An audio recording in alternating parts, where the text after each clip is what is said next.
spared my dulcet tones again. Well, you never heard of it, though, have it? Where are we at in the tournament? Is this like a This is consolation game or The something? second place team from one bracket versus the second.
Hello and good afternoon, everyone. Welcome to Sweet Johnson Stadium at Gary Selby Field in Eugene, Oregon, on the campus of North Eugene High School. We're bringing you Doc Stewart's baseball on this beautiful Sunday afternoon in Eugene. Happy Father's Day to everyone out there as we welcome you into CBS Sports Radio 1490 The Score, broadcast of Doc Stewart's baseball from the Grant Smith Wood Bat Tournament. And today, the Doc Stewarts in their placement game after finishing second in the blue pool. They'll take on the Vancouver Cardinals, the second place team out of the gold pool. Expecting a great baseball game this afternoon as we wrap things up here in Eugene. First tournament just about to finish out. The Docs will be back in another tournament coming up next week, and we'll definitely talk about that more coming up throughout today's broadcast. We welcome you in on this happy Father's Day moment. To all the fathers out there that may be tuning in for today's broadcast, we appreciate you being a part of today's show.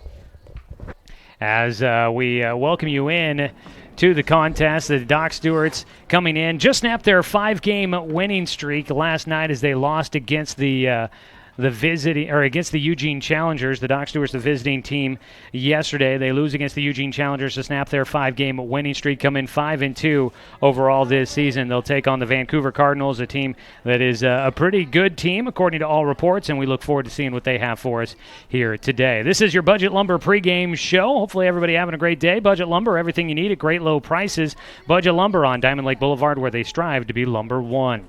Coming up in the pregame show, we'll get a chance to catch up with head coach Scott Shaver as he gives us a little bit of recap of yesterday's action, a doubleheader for the Docs, winning Game 1 in extra innings, but then losing in Game 2 against Eugene.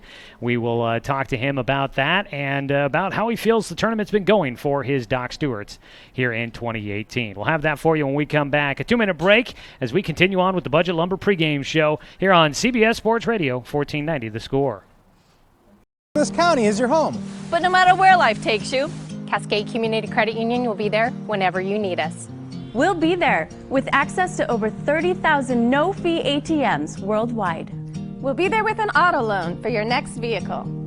And when you're ready to make your dreams a reality, we'll be there with a home mortgage and one-on-one support every step of the way. Because commitment to our members is reflected in everything we do. Cascade Community Credit Union, there whenever you need us. Swimming season is finally here, but remember, respect the water. Don't swim and don't go in the water if it's under 60 degrees. Swimming in water under 60 degrees is life-threatening. It could cause hypothermia, which means your limbs paralyzed and you can't get out of the water. Each day, the water temperature of the Umpqua River will be posted on kpic.com and kval.com, and in the morning weather on KPIC. Respect the water. Know the temperature. Brought to you by the Respect the Water Safety Committee.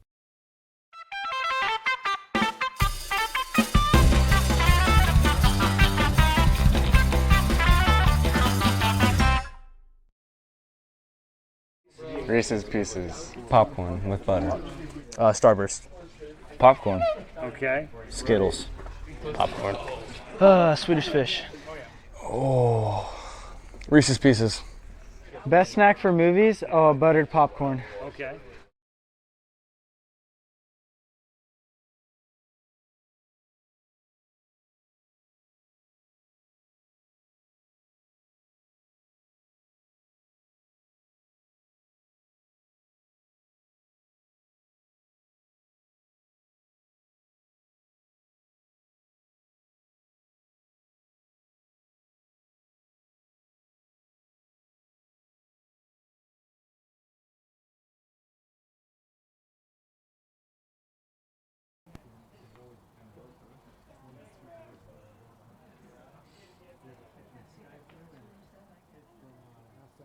Back here with more of our pregame show on CBS Sports Radio 1490 The Score and streaming with video online at 541radio.com. It's time now for our pregame coaches interview brought to you by Oregon Coach Crafters, the best care in RV services and repair.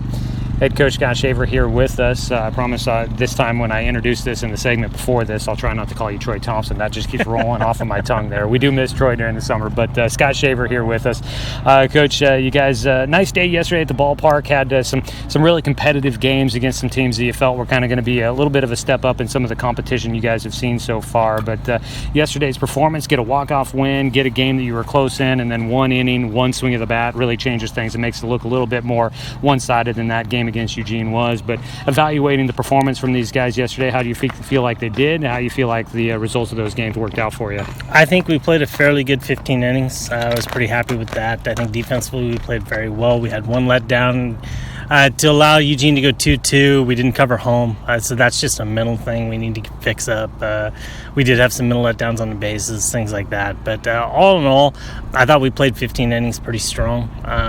We had a chance to bust that game open in the third. That second game had them juiced with one out, and we let them off the hook, and we just couldn't recover. You spend a lot of energy when you go 8 innings before to win, even if it's positive energy. And I thought these kids did a pretty good job. We did have a little bit of a letdown. We let them get back in it, and we got beat. So I think we learned more from the loss than we would have came out and win that. So I think it'll be down the road helpful. But I was pretty happy with the boys yesterday. You guys get ready to wrap things up here, taking on Vancouver today, but you're wrapping up a tournament here, and the time on the road, we talked about it a couple of days ago when we started the tournament. Tournament play, a nice chance for the guys to get on the road and experience playing a lot of games in a lot of days. As you get to the final day of a 3-day tournament, be your 4th game in 3 days, how do you feel like the guys have done with this experience of being able to play a lot of games in a short time? I think they've done really well. I think we're gelling really well. I think we're coming together as a group really well. And those are the things you want to see on an early-on tournament, especially in a wood bat tournament. I think we're swinging it pretty well. Yesterday we were late a lot, but you learn how to hit with wood, and I think we've made great strides in a short amount of time. We're into a long stretch. We're going to take 2 days off and go right into another tournament. So it's time to grind, time to get going, and some of that's a little hard on some of these younger guys. But I'm happy with where we're at. I'm not satisfied, but I'm happy, and that's a really good place to be in June. As you guys kind of wrap up this kind of busy stretch of the season here with this tournament, you mentioned a couple of days where you don't have games. How much do you allow the guys to rest? I mean, this early on in the year, you hope that they're still a little bit fresher than they might be at the end of July when you guys are getting into heavy play as well. But you guys going to take some time off here over the next couple of days, or do you guys get back at it with practices there at Legion? We'll practice on Tuesday, but we got camp the next 2 days. So 9 to noon, we'll be out there with some little guys running around. It'll be a lot of fun. But Monday we won't practice. Tuesday we'll get back into a groove and go into tournament setting. I like tournaments. Yes, it's a grind. It's all those things, but there is some time to rest. You're playing 1 game a day, and it's time to get to know each other and really hang out and get some things done. This is a fun group. I've been very blessed in my tenure here to have great kids throughout. some really great kids. But it's fun when you have a group that when you talk, they look at you, yes or no, sir, and here we go, and can also duplicate what you're telling them to do. And this group can. They're going to be fun to watch all year because you're going to watch them get better. You're going to watch them grow in a lot of areas. You're going to watch them struggle some, but you're going to watch them compete all the time. And that's fun. It's fun to be around. It's fun to coach. All right, we look forward to it today. The Doc Stewart's getting ready to take on the Vancouver Cardinals after finishing second in their pool. Both these teams will square off here on the final day of the Grant Smith Woodbat Tournament. We thank head coach Scott Shaver for his time here in the pregame. That is your Oregon Coach Crafters Coaches Interview. The best care in RV services and repair. That's Oregon Coach Crafters. Back with more of the pregame show after this here on 1490 The Score. Back here. Season is finally here. But remember, respect the water. Don't swim and don't go in the water if it's under 60 degrees. Swimming in water under 60 degrees is life-threatening. It could cause hypothermia, which means your limbs paralyzed and you can't get out of the water. Each day, the water temperature of the Umpqua River will be posted on kpic.com and kval.com, and in the morning weather on KPIC. Respect the water. Know the temperature. Brought to you by the Respect the Water Safety Committee. It's easy to spot people who participated in high school sports and activities. Right on time. They learned important lessons like leadership, teamwork, respect. Hey, our meeting moved to 10. We'll be ready. Values that last a lifetime. We need to focus on 3 factors. Support high school sports and activities in your community. When kids take part, they get set for life. At Brook Communications, our job is to get results for your business, period. We can take your story and tell it to the people you want to reach in a way that compels first-time clients to become repeat customers. We get them through your door so you can do what you were meant to do. Proclaim your sales message to the largest audience of any media company in Douglas County.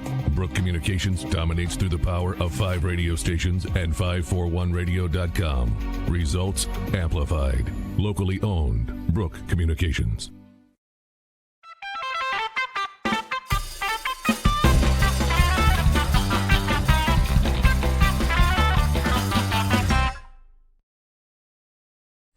Gotta go with barbecue.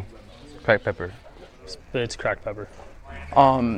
Spitz cracked pepper. Aunt Carol's barbecue seeds. Barbecue. Ranch. Barbecue. Barbecue. Ranch.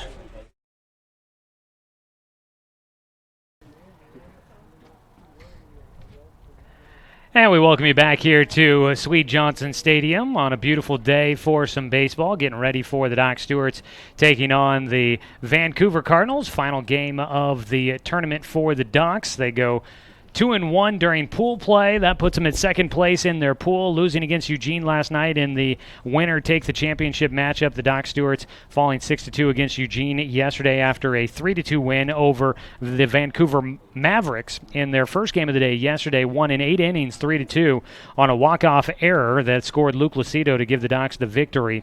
Then in the second game, it was a tight one. It was a 3-2 ball game to the final stages of that one when Eugene scored 3 runs in the 6th inning to be able to pull away with the 6-2 victory against the Docs yesterday. That puts Eugene in the championship game coming up at 4:30 this afternoon here from Sweet Johnson Stadium, while the Docs fell into the second place game here against the Vancouver Cardinals. Getting ready for this one, let's go ahead and take a look at our Cooper's Pest Control starting lineup for the Doc Stewarts, who on a coin flip will be your visiting team for this matchup. Leading things off will be the center fielder Garrett Russell. Playing at second base is Caden Johnson playing at second base.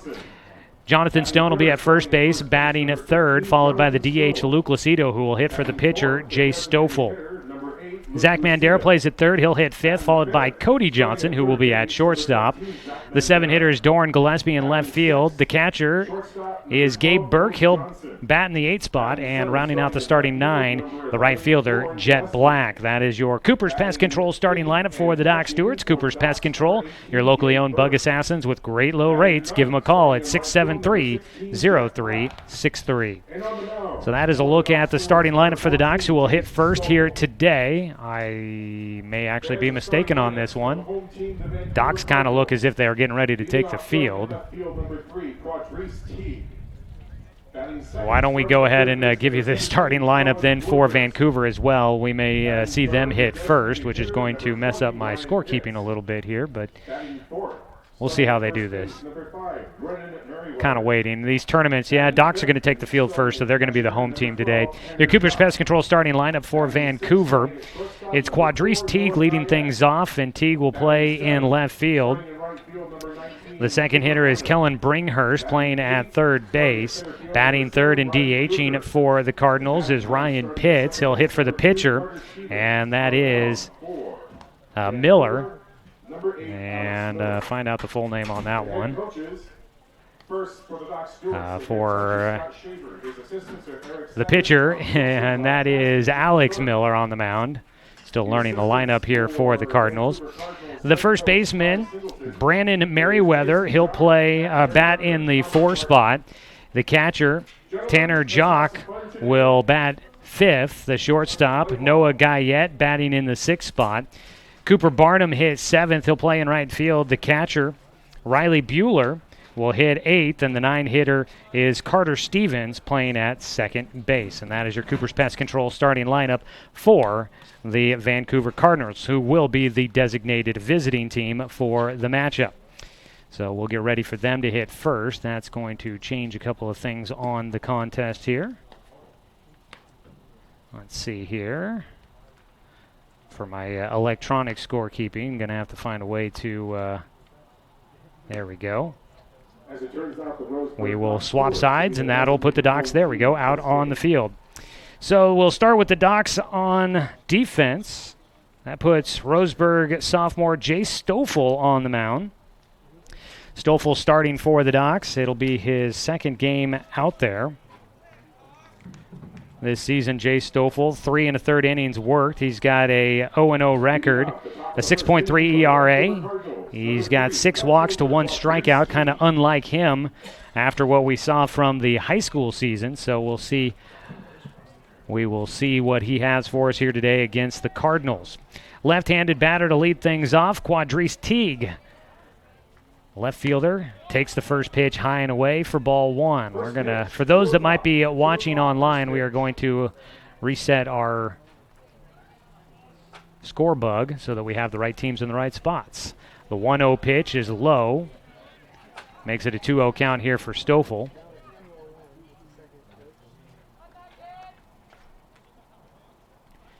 The righty on the mound versus the lefty at the plate. Stoffel will kick and fire in. That ball flared left side, going foul.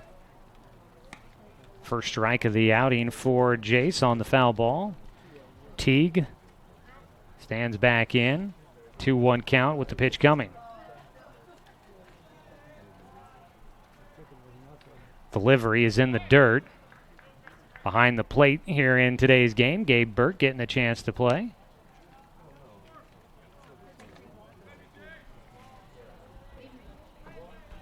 Burke playing yesterday as well. Finding out today, Kyler Leichner a little dinged up with a knee issue, so may not see him today. As a pitch inside from Stoffel, leads off with a walk here to Quadrice Teague. Number 17, third baseman Kellen Bringhurst. Kellen Bringhurst will bat with 1 on, nobody out, as we're here in the top of the first inning. The Vancouver Cardinals, your visiting team for this one. We'll get you a look around the diamond defensively for the Doc Stewarts, brought to you by Diamond Power Equipment. First pitch low and outside to the right-handed batter. Bringhurst, again playing at third base.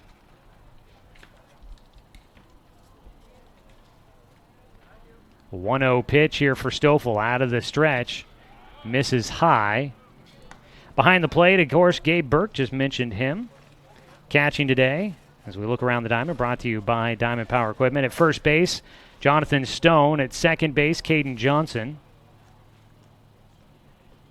As a visit to the mound here for Cody Johnson, the shortstop. Visit out to the mound to have a quick word with Jay Stoffel. So Cody at short there. It's Zach Mandera at third. We'll get you the outfield after this next pitch. 2-0 delivery to the number 2 hitter, Kellen Bringhurst. Runner going, goes towards second, having to recover after going to cover the bag with the runner stealing.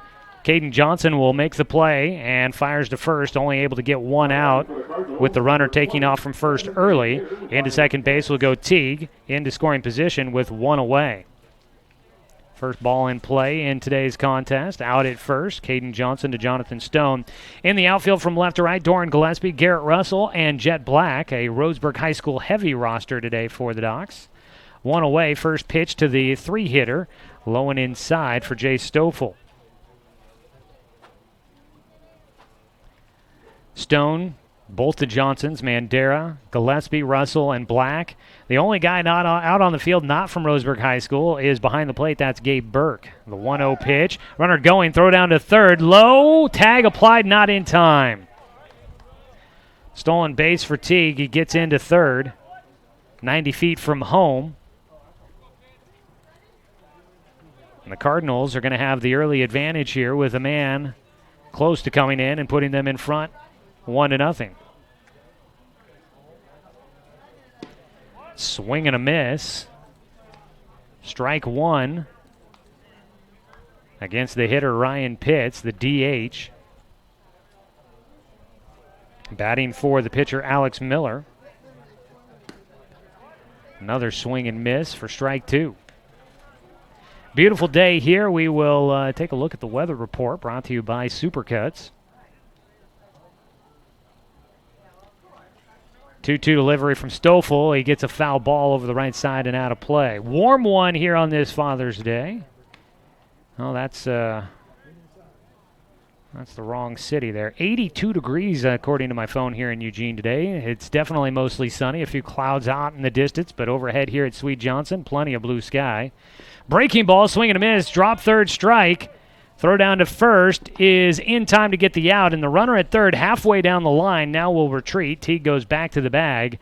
He was waiting to make sure that no one was covering home, and Jay Stoffel comes off the mound to cover the plate as Gabe Burke fires down to first for the out.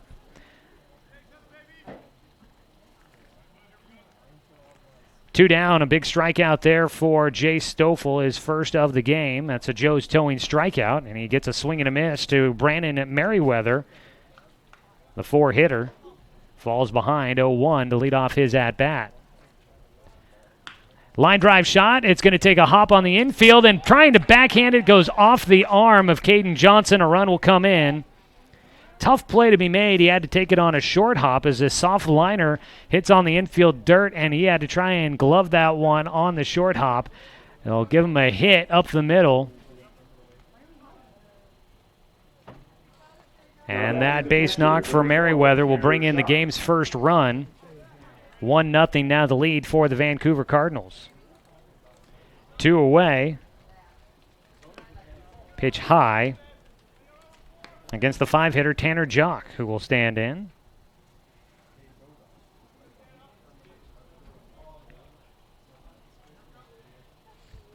The 1-0 pitch to the catcher. Fouls it back. Evens up his count at 1-1.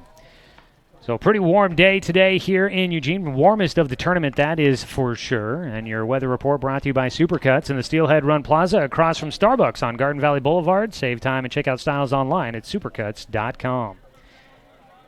1-1 delivery from Stoffel in the air, foul, and it'll get out of play for strike two. And no, they call.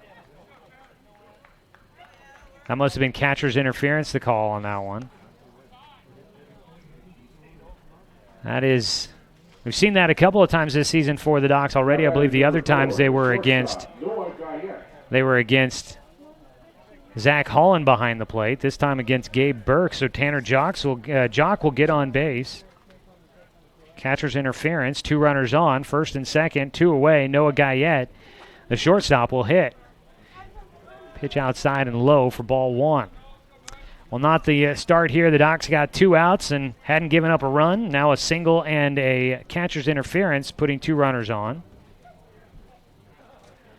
1-0 delivery here. It's a lefty at the plate, and Guyette, he fouls it away over the third base side and out of play. Second lefty in the lineup for the Cardinals.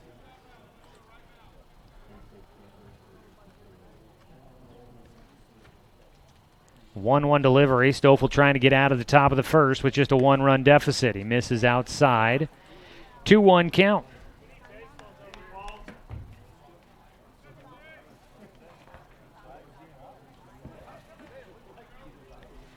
Still full set. The 2-1 pitch gets through the legs of Gabe Burke back to the backstop, everybody up 90 feet. 3-1 count now.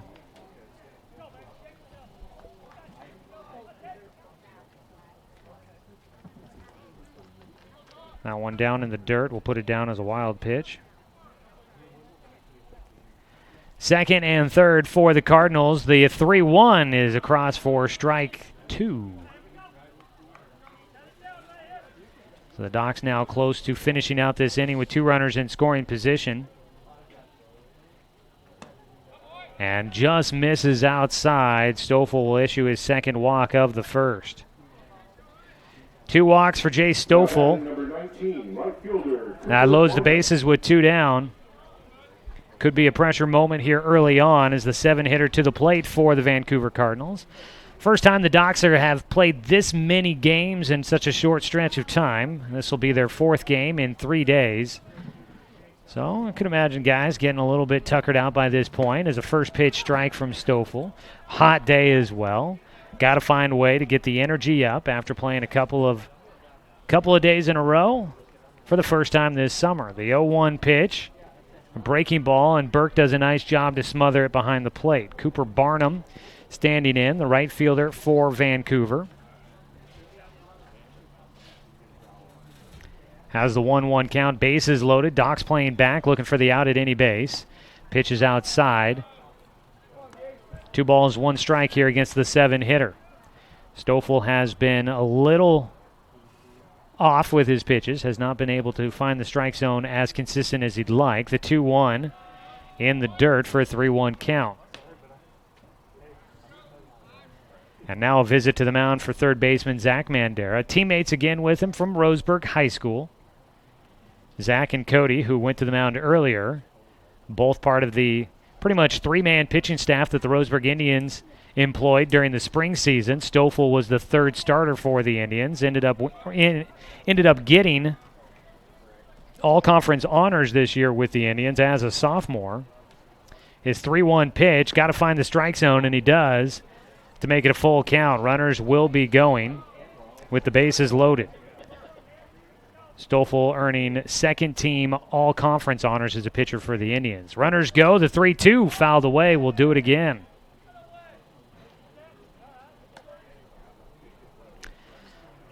So the runners all head back. At first base, Noah Guyette. At second, Tanner Jock. And at third, Brandon Merriweather. The 3-2. And a walk will bring in another run. So an RBI for Cooper Barnum. Scoring will be Merriweather. Jock up to third, to second Guyette, and it is a 2-0 lead for the Cardinals in front of the Doc Stewarts. A tough start to start out this ball game for the Docs. Trailing 2-0, have surrendered just 1 hit so far here in the top of the first inning. But it's a 2-0 lead, and after a visit to the mound for Gabe Burke, here will come pitching coach Tom Nielsen. Well, that gives us a moment here to do our uniform description, brought to you by Hammer Sport, Douglas County's hottest custom sportswear store. For custom team jerseys, hats, and more, find them in downtown Roseburg on Jackson Street. Docs wearing their blue jerseys today, which means I guessed right. I thought maybe they might go black. Hadn't seen that in the tournament. They wore blue on Friday, their first day of the tourney. I like to try and see if I can coincide my attire for the game along with the Doc Stewarts, but they wear the blue today. Gray trousers for them, the two-tone caps with the white panel in front, blue around the back. It's a dark navy blue with the red offset color for the Cardinals. The white trousers with the piping down the side of the legs for them as well. 2 outs here, as that is your uniform description. Again, brought to you by Hammer Sport in downtown Roseburg. Riley Bueller will stand in, the catcher, another lefty. Riley Bueller, the 8-hitter in the lineup, will get a chance to bat with 2 away, and the Docs already trailing 2-0. Jay Stoffel on the mound, a long first inning for him. First pitch just a bit elevated, a 1-0 count. Barnum at first, Guyette at second, Jock at third. The 1-0. just misses on the outside corner to go to a 2-0 count. Thought the home umpire was getting ready to throw up a strike sign. The 2-0 from Stoffel outside. It'll go 3-0, and Jace on the verge of walking in another run. He's done it once so far. 3 walks issued here in the first, has 1 strikeout. Stoffel a much better strikeout to walk ratio during the spring. The 3-0 pitch does get a strike that time on the outer half against the lefty. 3 balls, 1 strike. He's got to bring it here. Bases loaded, the 3-1. Strike 2 called, and he gets it on the outside edge. Bueller was ready to toss away the bat. So that'll get the runners going again here with 2 outs. A 3-2 pitch coming up. Stoffel gets a foul ball, and again we'll reset everybody back to their bases. Runners again all taking off with the 2 outs and a full count. It's either going to be strike 3, ball in play, or a walk. They'll head on their way. The 3-2, strike 3 called. Riley Bueller will go down looking. Stoffel will get himself out of the first inning, but not before a couple of runs come in. 2 runs on 1 hit. No Doc Stewart errors. 3 men left on base for the Vancouver Cardinals. We'll head to the bottom of the first inning. You're listening to Doc Stewart's Baseball on CBS Sports Radio, 1490 The Score. Season is finally here. But remember, respect the water. Don't swim and don't go in the water if it's under 60 degrees. Swimming in water under 60 degrees is life-threatening. It could cause hypothermia, which means your limbs paralyzed and you can't get out of the water. Each day, the water temperature of the Umpqua River will be posted on kpic.com and kval.com, and in the morning weather on KPIC. Respect the water. Know the temperature. Brought to you by the Respect the Water Safety Committee.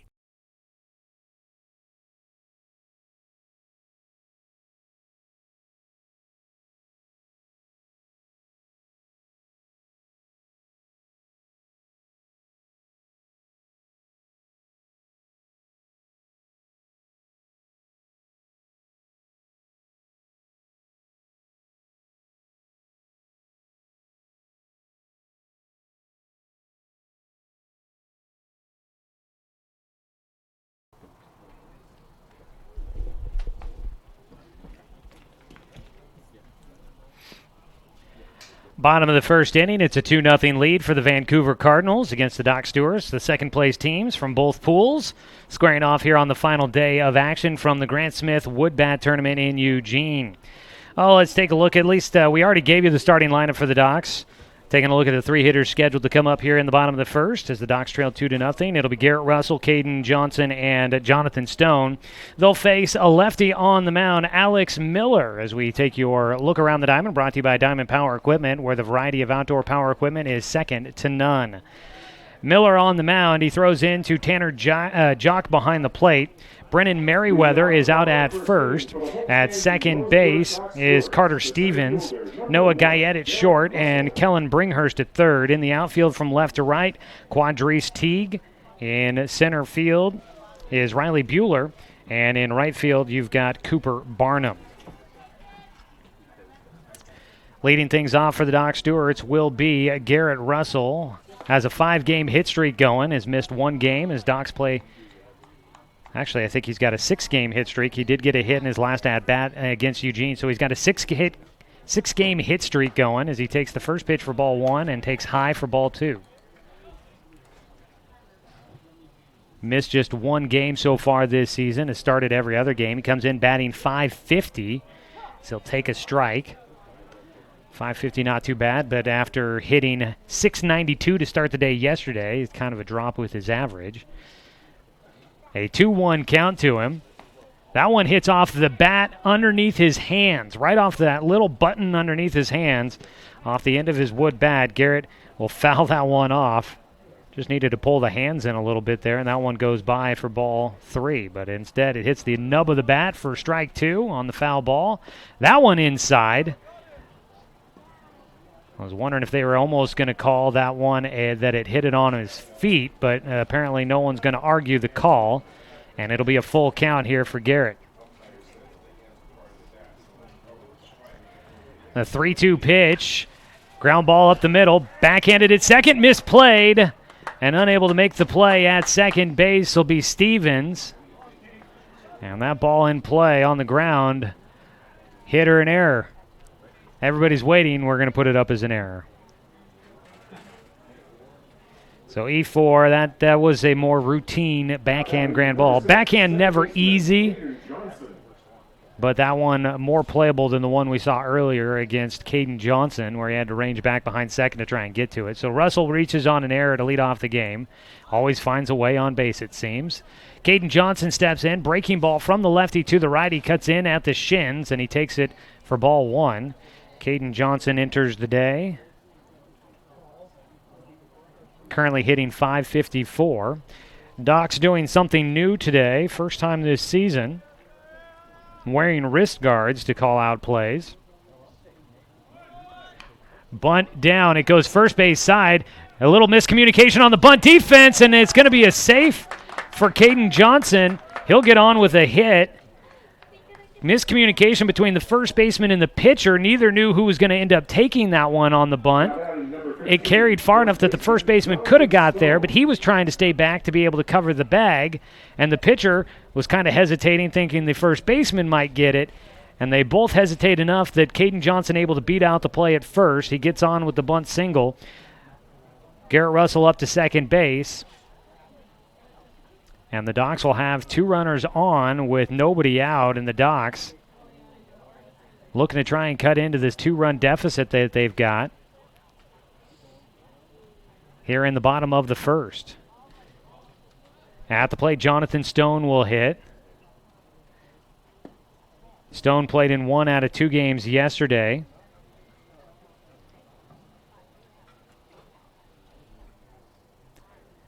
He took low for ball one to lead off. 1-0 pitch. Swing and a miss for the big man. Stone playing at first. 1 out of 2 games yesterday, and in that one game he played, he had a pretty good day at the plate. Ended up going 2 for 2 with 2 walks, a single and a double, and a run scored. Not a bad day there for Stone, who's now hitting .364, and he takes that one. That looked like it might have got him on the knee almost. He had already been dinged up a little bit. That's why he didn't play in game 2 of yesterday. Kind of was a little dinged up and rested for a game. He seems to be all right. Jogged down to first, no problem. That'll load the bases with nobody out, and the Doc Stewarts have Luke Lucido heading to the plate. Lucido stands in, bases loaded, nobody away. Alex Miller's first pitch is down the pipe for strike one. Luke has had off and on appearances, but he is hitting well so far to start the summer. .417, 5 for 12 on the year. Docs as a team came in hitting .342 today. The 0-1 pitch low and inside for a 1-1 count. Luke Lucido DHing for the pitcher Jay Stoffel. Bases loaded with nobody out. Doc's trying to cut into the 2-0 deficit, a strike on the inside edge. At third base is Garrett Russell. At second, Caden Johnson. Jonathan Stone at first. Some decent speed around the bases. A 1-2 pitch coming up from Miller, looking for his first out. Long look in, and time called. I think Lucido was waiting for him to come set. He knew he wanted to call time, but wait for him to get into his set position and then call time and make him have to reset. 1-2 count. Back into the box for Lucido. Bases loaded. Looking to try and bring in at least one. Get it out of the infield. They'll take high and away. Luke, a very disciplined hitter. Has 2 walks, no strikeouts so far this year. Comes in with 3 RBI. Third most on the team, looking to try and maybe add to that total here. The 2-2 pitch. Swing and a miss, and that'll be the first strikeout of the year for Luke Lucido. Comes at a tough spot. All he needed to do was put the ball in play, and they may have had a chance to try and at least bring in 1 run. Now a double play could wrap things up here in the first inning for the Cardinals. 1 away. Bases still loaded. Zach Mandera standing in for the Docs. Zach playing at third base this afternoon. First pitch. Breaking ball, strike one. From the lefty to the righty, that one cutting into Mandera. Zach comes in hitting .462 this summer. A lot of good averages here to lead off the lineup for the Docs. A look back to second base, but no throw. Alex Miller on the mound.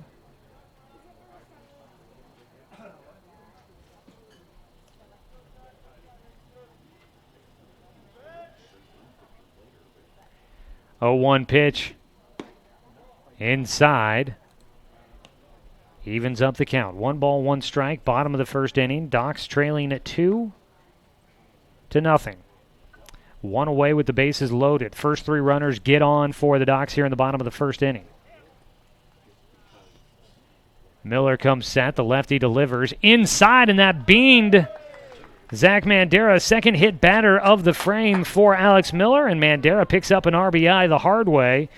Gets hit by the pitch. That looked like around the ankle to foot area, and it brings in a run, and the Docs will get back within 1 here in the bottom of the first inning. Cody Johnson will get a chance to hit. It was a long first inning for Jay Stoffel, and Alex Miller has a long one starting to brew for him. Mandera at first, Stone at second, Caden Johnson at third. It's Cody Johnson at the plate. 1 away. First pitch, soft liner over the top at first in fair territory. That brings in 1. They're going to send Stone to the plate. He'll score standing up, and into third base will go Mandera as Cody Johnson picks up a double. Just flared it over the top of the first baseman. Merriweather had no chance to get to that one. Needed to grow about 6 inches to get there, and he could not touch the baseball. Falls just inside the first base line out in shallow right field. Johnson gets a double out of it as it rolls into foul territory. 2 runs come in, and the Doc Stewarts take a 3-2 lead. Here in the bottom of the first, Docs get the offense going after giving up the 2 runs in the top half of the inning. Still just 1 out. Johnson out at second after his 2 RBI double.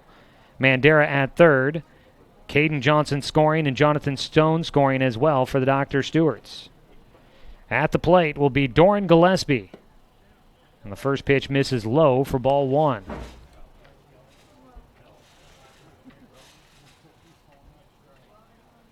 Gillespie, the left fielder.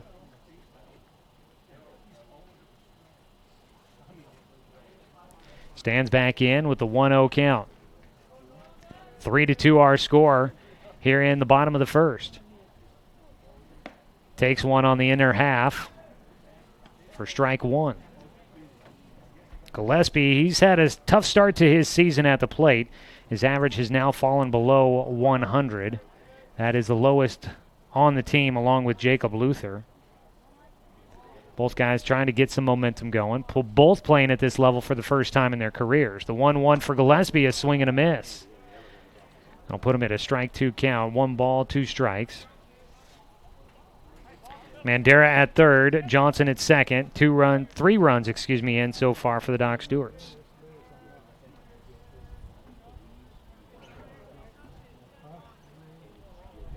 A 1-2 pitch from Miller. He's given up the lead here in the bottom of the first, and there's another run. Gillespie will get a much-needed base knock to left field. 1 run comes in. Relay throw to the plate, trying to score Johnson, and he's out at home. Tried to slide and get an arm through the legs of the catcher, but the throw did beat him, and the catcher behind the plate, Jock, doing a nice job of blocking the plate. So Johnson thrown out at home as the Docs try to be aggressive here in the first. 7-5-2 for the putout at home. But that is an RBI single for Doran Gillespie. He's on at first. Scoring was Mandera. 2 down. Man on at first for the Docs. They lead now 4-2. Gabe Burke will hit here. I'll throw over to first. Back in will go Gillespie.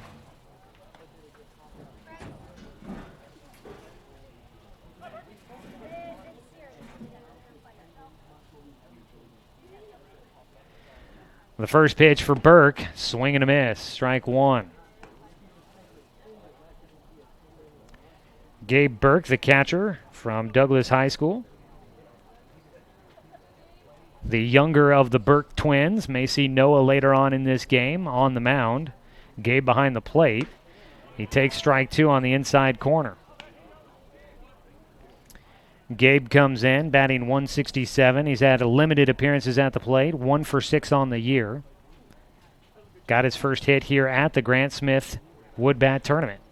His 0-2 delivery, and it's a throw over to first base. Back in with the head first dive goes Gillespie. Doran over there at first after driving in Zach Mandera for the 4th run here in the bottom of the first. Docs on top 4-2. 3 hits in the frame. 1 error for Vancouver. The 0-2 pitch for Burke. He swings a dribbler left side. Misplayed at the third baseman. A throw from his knees.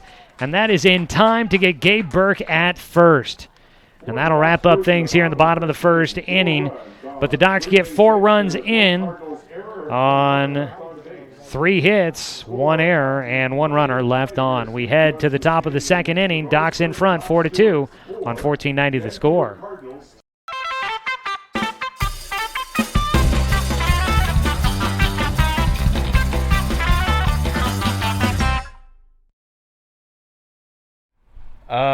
Peter Griffin from Family Guy. Okay. Goofy. Okay. Favorite cartoon character? SpongeBob. Tigger. All right. My favorite cartoon character is Squidward.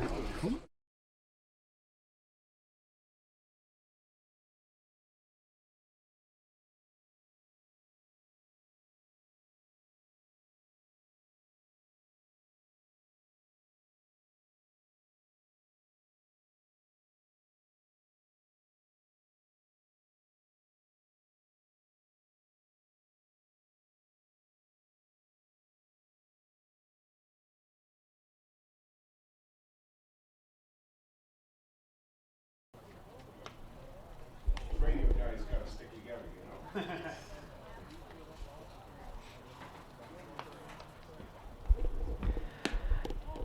Top of the second inning, Jay Stoffel still on the mound for the Doc Stewarts. Gave up 2 runs in the top of the first inning, but his offense helps him out, scoring 4 in the bottom of the first. Docs lead 4-2 as we begin the top of the second. Doc Stewart's Baseball brought to you by Good Vibration Solutions for home theater and automotive audio. You can feel it at Good Vibes.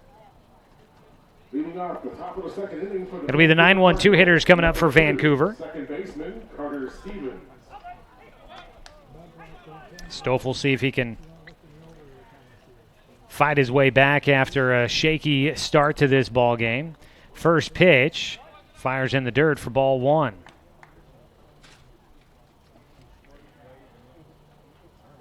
One-0 count now for Carter Stevens, the second baseman, leading off the inning. Last hitter to face Stoffel for the first time. The righty fires in, and it's fouled back for strike 1.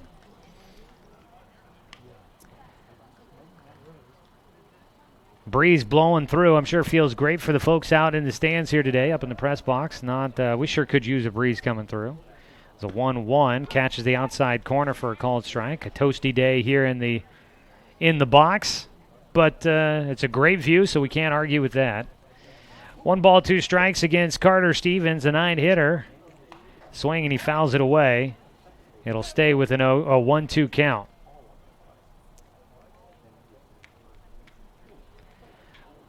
Stoffel trying to get the first out to lead things off here. Breaking ball is high. Evens it up. 2 balls, 2 strikes. In that first inning for Stoffel, gave up 3 walks. He did strike out 2. But accuracy issues plaguing him a bit. The 2-2 in the air towards right field. Jet Black. Couple of side steps and underneath it for the first out. So 1 away. So 1 down, nobody on.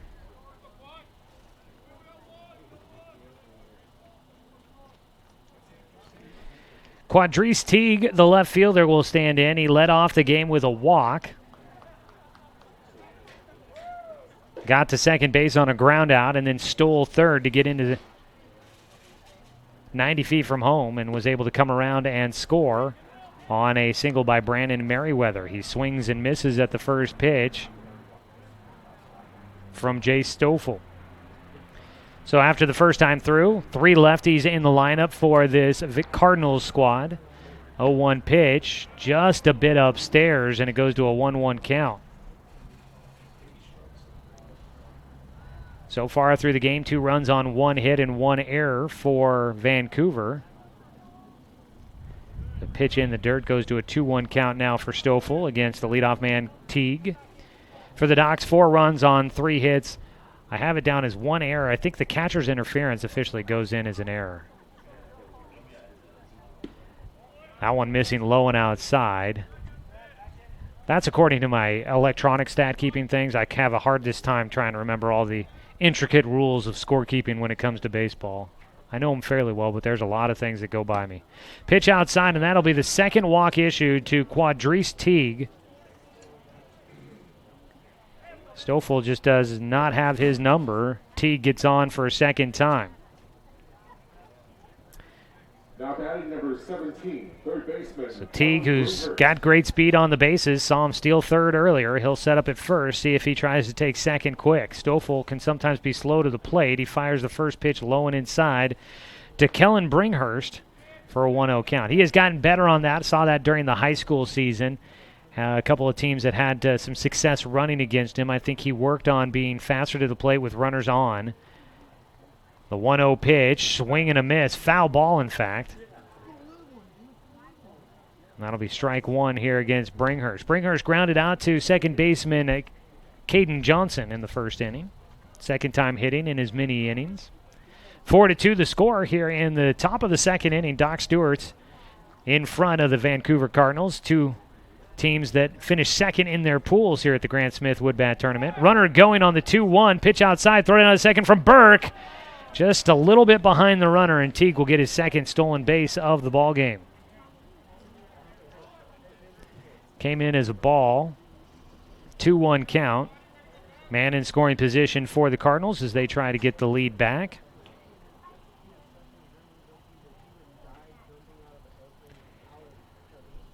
Bringhurst swings left field and going foul. That one twisting into foul territory and skipping into the shrubbery down the left field side, the hedges here at Sweet Johnson.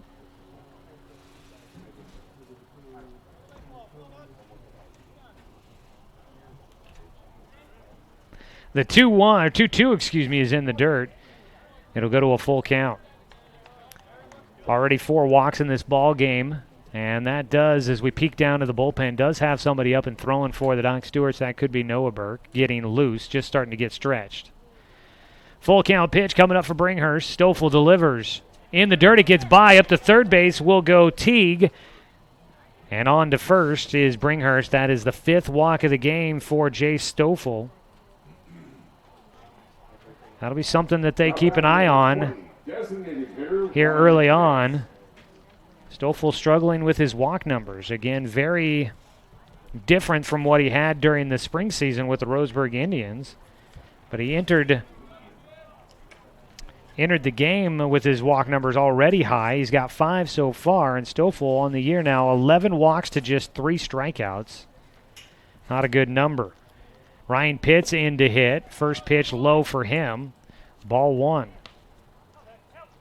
Looking back at the spring numbers for Stoffel.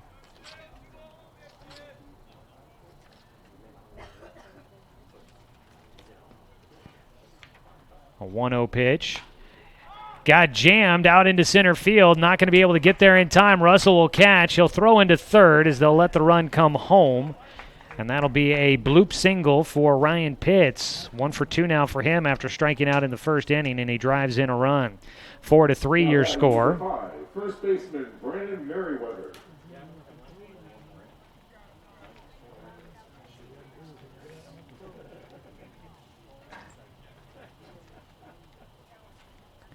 And now out to the mound will be head coach Scott Shaver.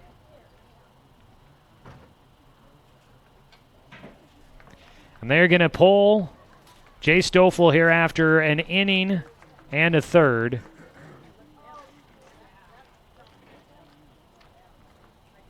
And that'll be it for Jay's tough outing for him to start.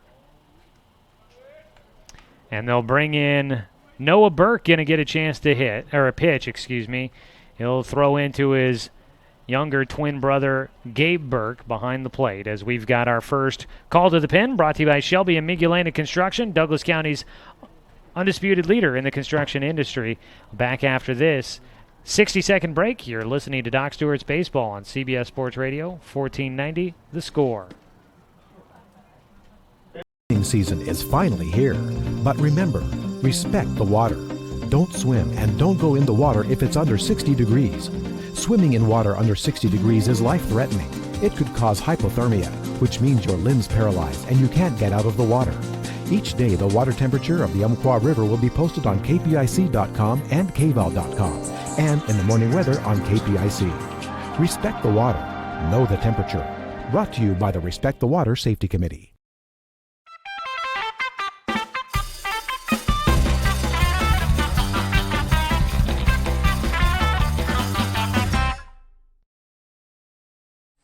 Gotta go with barbecue. Cracked pepper. Spitz cracked pepper. Spitz cracked pepper. Aunt Carol's barbecue seeds. Barbecue. Ranch. Barbecue. Barbecue. Ranch.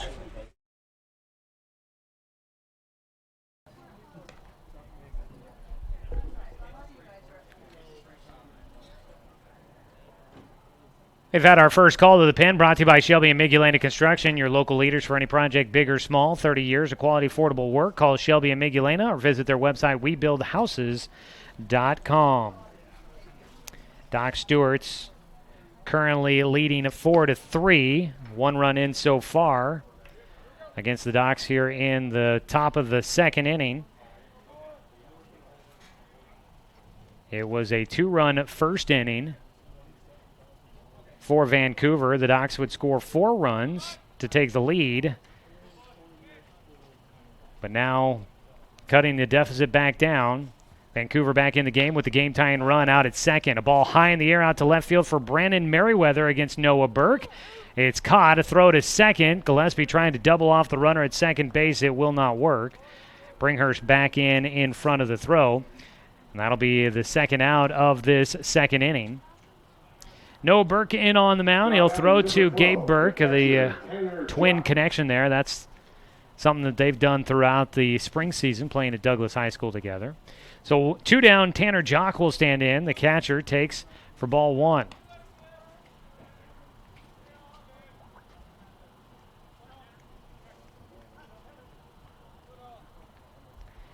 The 1-0 pitch is in the air, could be playable, foul territory, ranging towards the warning track in foul territory. Jonathan Stone will make the play, and Tanner Jock will fly out in foul territory to wrap up things here in the second inning. So that'll do it. If you for the Doc Stewarts, they lead 4-3 as we head to the bottom of the second inning, and the Doc Stewarts coming up to hit. We'll be back after this 60-second break on CBS Sports Radio, 1490 The Score. It's easy to spot people who participated in high school sports and activities. Right on time. They learned important lessons like leadership, teamwork, respect. Hey, our meeting moved to 10. We'll be ready. Values that last a lifetime. We need to focus on 3 factors. Support high school sports and activities in your community. When kids take part, they get set for life.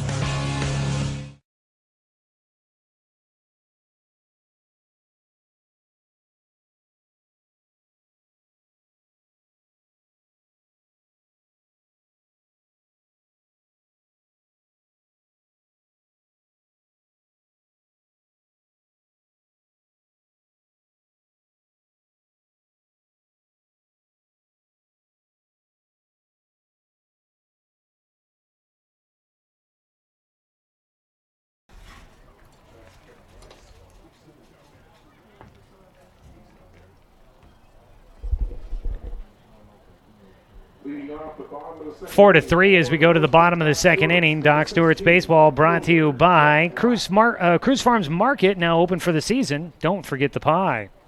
Jet Black leads things off for the Docs, in front by a run.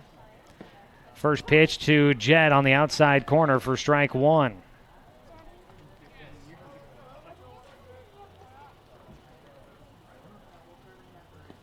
Pitch in the dirt.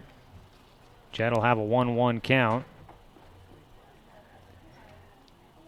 Docs looking to build up the lead again after leading by 2. It's a 1-run lead now. Foul ball dribbled into third base territory for Jet, the 9-hitter. Both teams sending 8 hitters to the plate in the first inning. So the 9-hitter starting things off in the second inning. You always call him the second leadoff man. There's a pitch inside for Jet, a 2-2 count.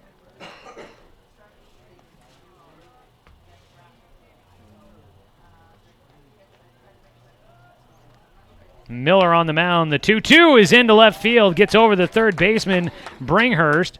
And Jet, who went hitless yesterday, picks up a base knock into left field to lead things off here in the second inning for the Doc Stewarts.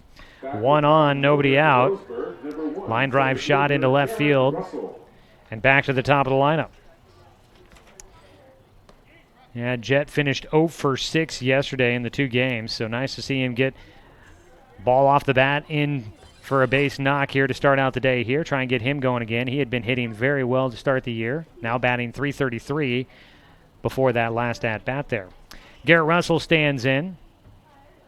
1 on, nobody out. Russell reached on an error in the first, trying to extend his 7-game hit streak.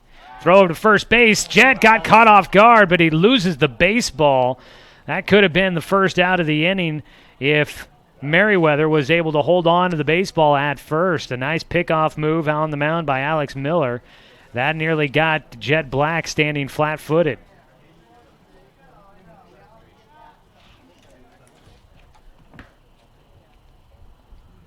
Another throw that way. Jet back in. No slide this time.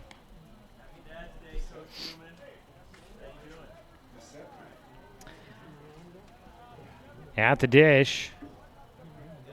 Still waiting for the first pitch of his at-bat is Garrett Russell.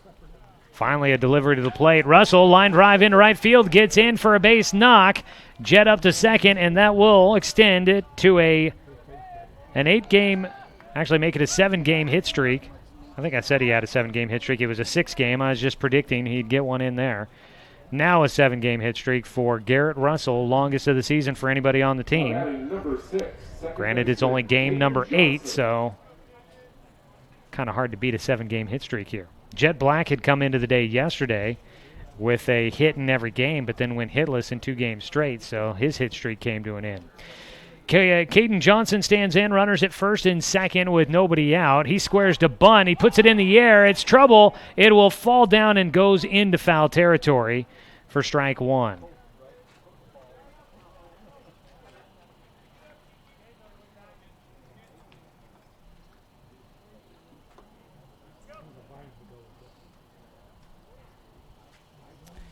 No balls, 1 strike here against Caden Johnson.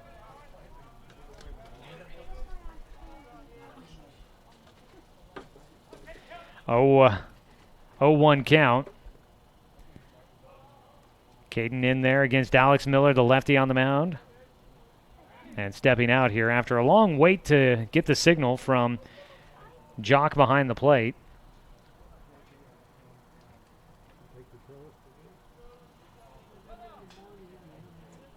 Miller set, checks second. Nobody really holding on the runner there. Squares the bunt again and fouls it back for strike 2.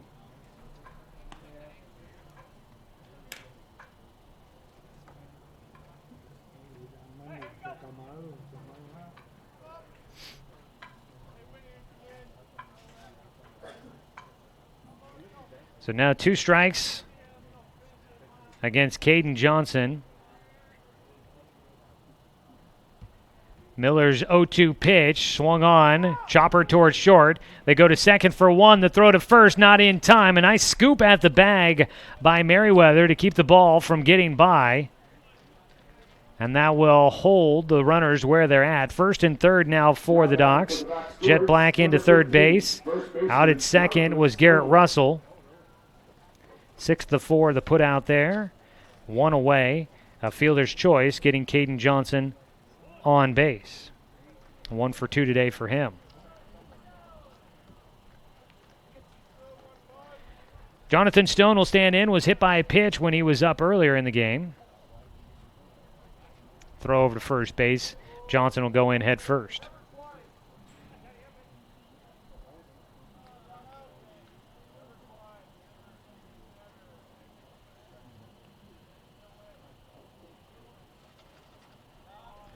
Throw in, pitch high.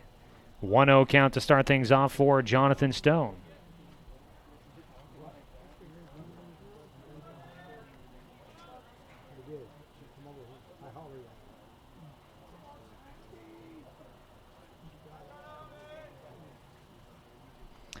One-0 delivery. Stone looking to try and drive in another run, get the Docs lead back up to 2. He'll take a strike on the inside corner at the knees. Evens up his count at 1-1. He was hit by a pitch and got on base, later scored in the first inning when the Docs brought in 4 runs on 3 hits. They've added 2 more here in the second, having 5 hits total in this ballgame. A 1-1 pitch. High. And it goes 2-1. When the pitch is high, you know it's high against Jonathan Stone at 6'7". Docs, prior to yesterday, they scored 3 runs in their first game, 2 in the second. Their 3 previous games before yesterday's doubleheader, they'd put up 11 runs total in each of the 3 games. Today they get to 4 so far, and it's still early. Is the runner going? A strike called at the plate. Throw to second's high. No tag applied. In safely will go Johnson with the stolen base. Still at third is Jet Black. Called strike at the plate against Stone. He'll stand back in with a 2-2 count, but 2 runners in scoring position.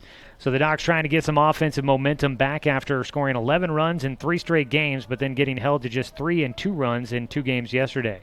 2-2 for Stone. Outside. Full count now. Stone does a nice job with those long arms to be able to cover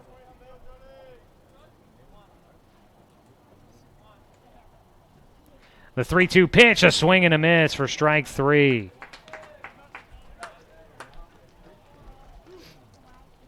So a strikeout for Alex Miller, his second of the game. And 2 down now for the Docs here in the second inning. Number 8, designated hitter Luke Lucido. Luke Lucido will step in next.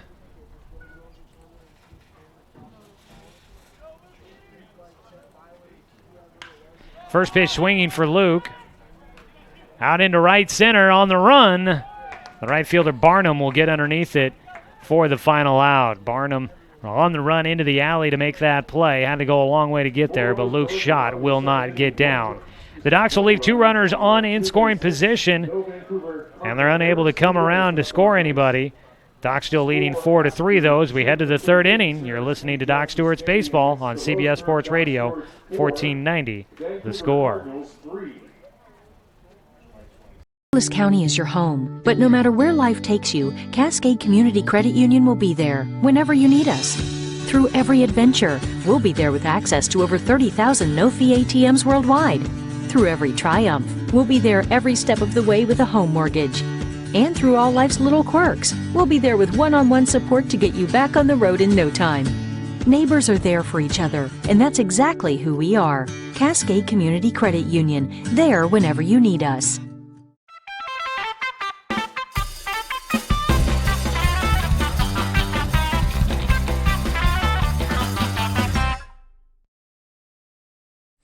Gotta go with barbecue.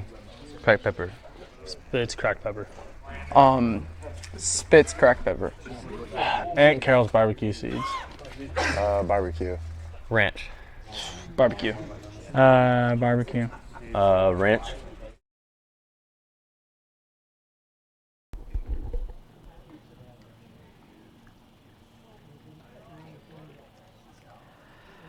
A warm one this afternoon here at Sweet Johnson Stadium. A very happy Father's Day to everybody out there. Get to spend a little bit of time today with my own father, helping out with the broadcast here this afternoon. Appreciate Chuck being here with me.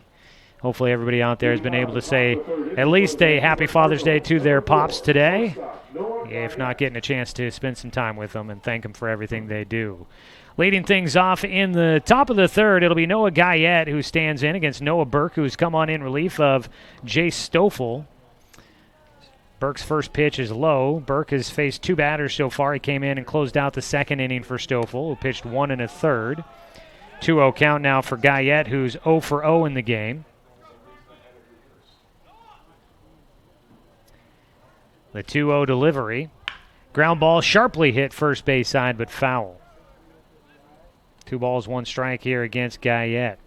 So 1 1/3 innings worked for Jay Stoffel. He gave up, let's see here, 2 hits. Is that it? Man.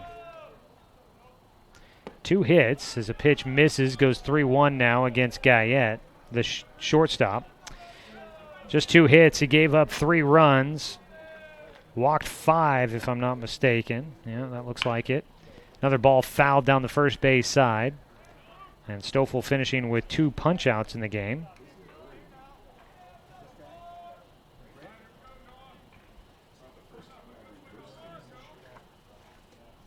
The 3-2 pitch swung and fouled away. Stays a 3-2 count. Yeah, 3 runs, 2 earned runs for Jay Stoffel, 5 walks, and 2 strikeouts. Not necessarily his finest outing. A ground ball right side again for Guyette, fielded by Caden Johnson. And he's able to throw over to first for the out. 1 away.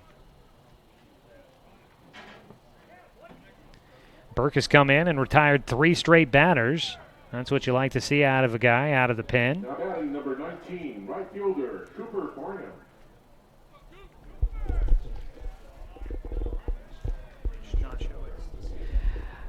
Cooper Barnum in. He hits a line drive out to center field, charging in. Russell won't be able to get there in time. First hit given up for Noah Burke.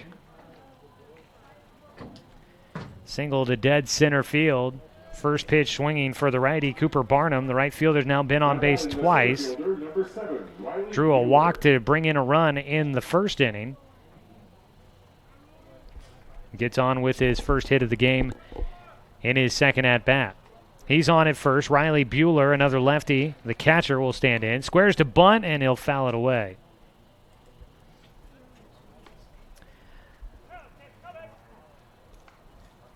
Bueller struck out looking in the first inning.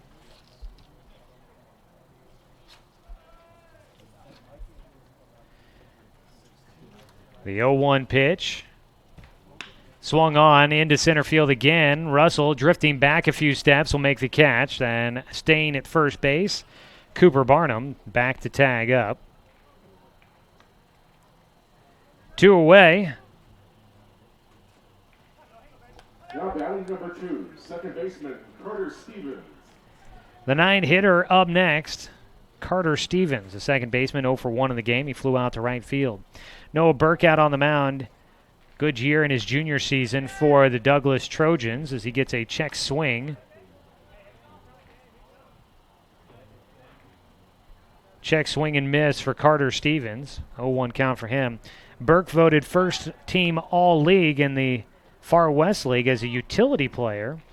Did a lot of pitching for the Trojans. Also earned honorable mention All-State honors this year.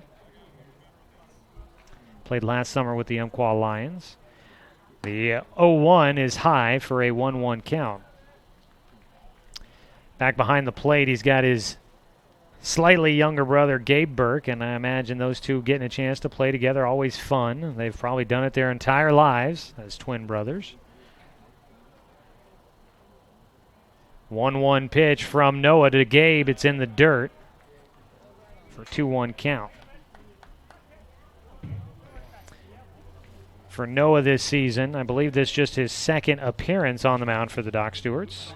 It is. He had thrown only 2 innings prior to this, had a 7.0 ERA. Misses low and outside for a 3-1 count against the 9-hitter. Noah had not collected a win or a loss. No decisions so far. 1 walk and no strikeouts coming into his appearance here. He's still looking for a strikeout. Has not given up a walk. The runner going on the 3-1. It's in for a strike. Throw to second. Got him just in time to make the tag on the back. Cooper Barnum goes down as the final out of the top of the 3rd inning. And that'll wrap it up. At the plate, Carter Stevens will get another look at the at-bat as he was left at the plate with a 3-2 count, but we'll get a fresh count when he comes up to hit in the top of the 4th. Still 4-3 is the Doc Stewart's lead, heading to the bottom of the 3rd inning on CBS Sports Radio, 1490, The Score. At Brook Communications, our job is to get results for your business, period. We can take your story and tell it to the people you want to reach in a way that compels first-time clients to become repeat customers. We get them through your door so you can do what you were meant to do. Proclaim your sales message to the largest audience of any media company in Douglas County. Brook Communications dominates through the power of 5 radio stations and 541radio.com. Results amplified. Locally owned. Brook Communications.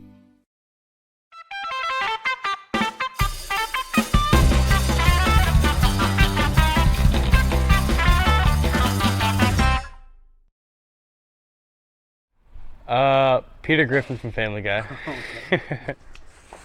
Goofy. Okay. Favorite cartoon character? SpongeBob. Tigger. All right. My favorite cartoon character is Squidward.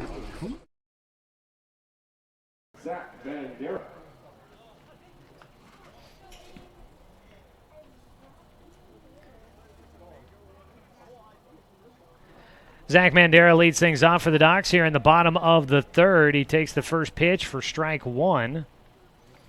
From Alex Miller, the lefty on the mound, continues throwing for the Vancouver Cardinals. He gets another strike across.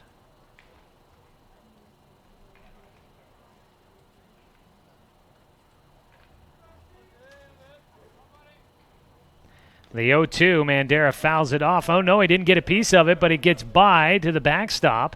And Mandera will get on with a drop third strike. I thought I heard that bat get a piece of it, but the umpire says no, that it was a pass ball, although now he's going to confer. He's conferring with the umpire in the infield. Nope, they'll say it was a drop third strike. So pass ball getting the runner on.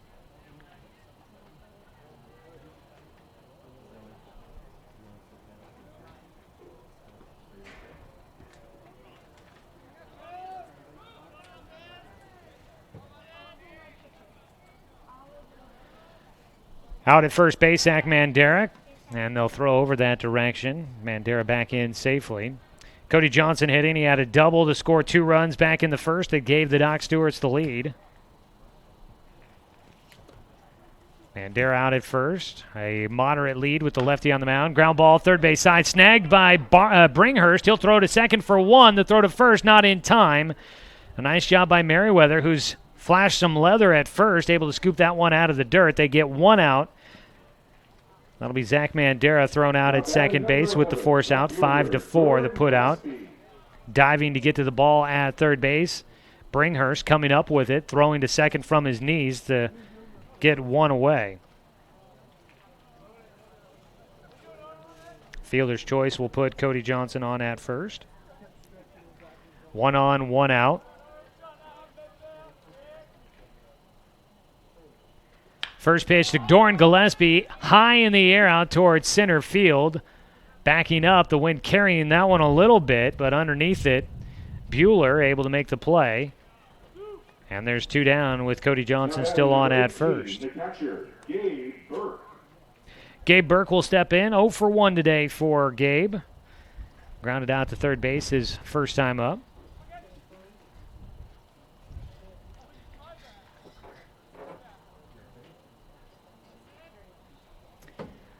The first pitch, a swing and a miss. Check swing for Gabe.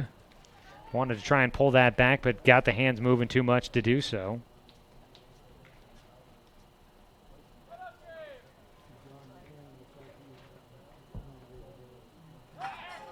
Throw over to first base. Johnson back in safely.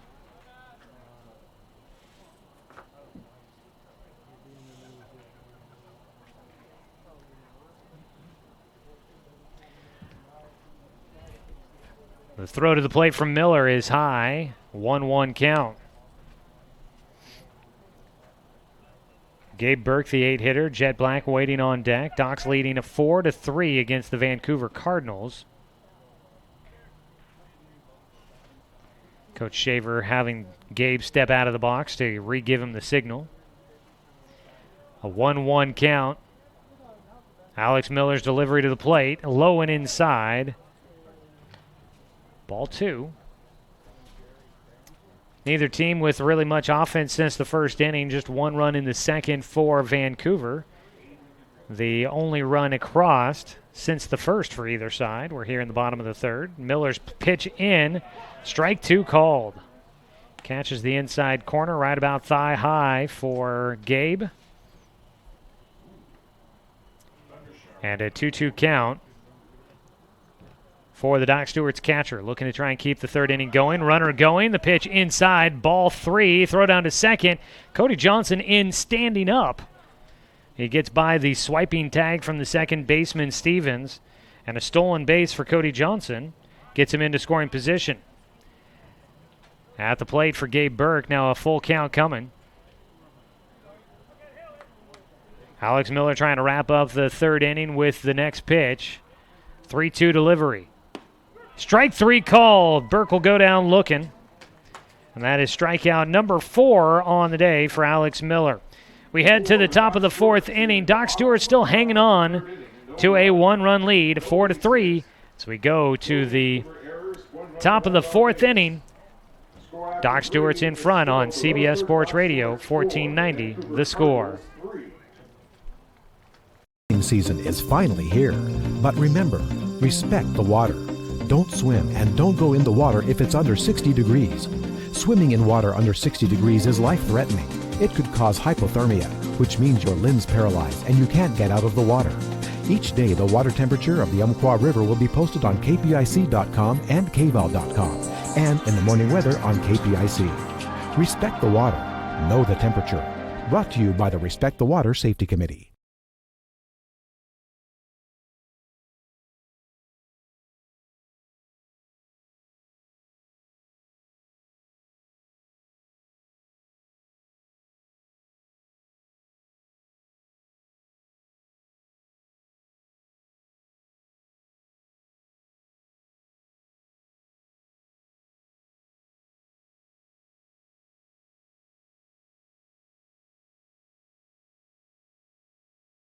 Okay.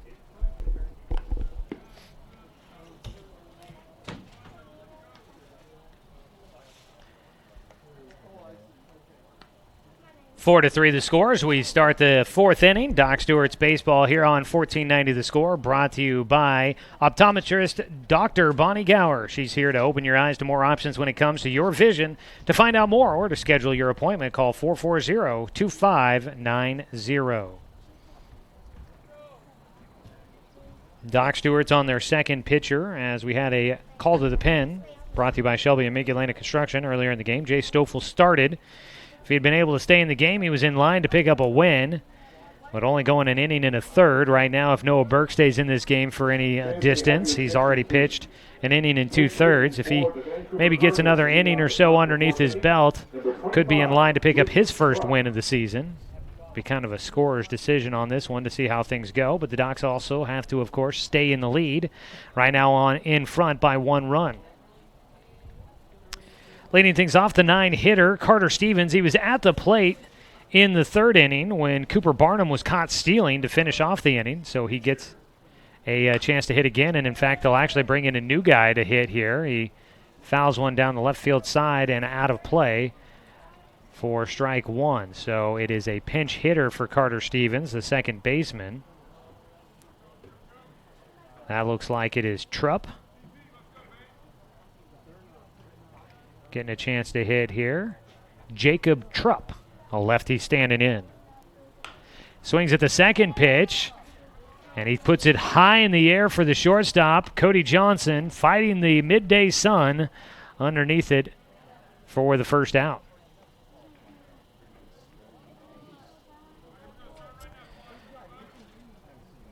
So Jacob Trupp in a pinch hit appearance. We'll see if he stays in the game defensively. Sees 2 pitches and flies out to the shortstop. 1 away. Top of the lineup here. Quadrice Teague has drawn 2 walks in this game. And he's ahead 1-0 in the third at-bat for him against the Doc Stewarts. First time facing Noah Burke.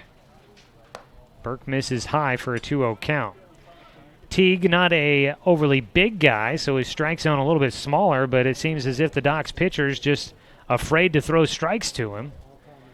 2-0 pitch from Burke. This one in the air. This will be more than likely the first time that Teague doesn't get on with a walk, as that ball caught in shallow right field territory by the second baseman, Caden Johnson. 2 down. First time that Quadrice Teague has not gotten on base and scored.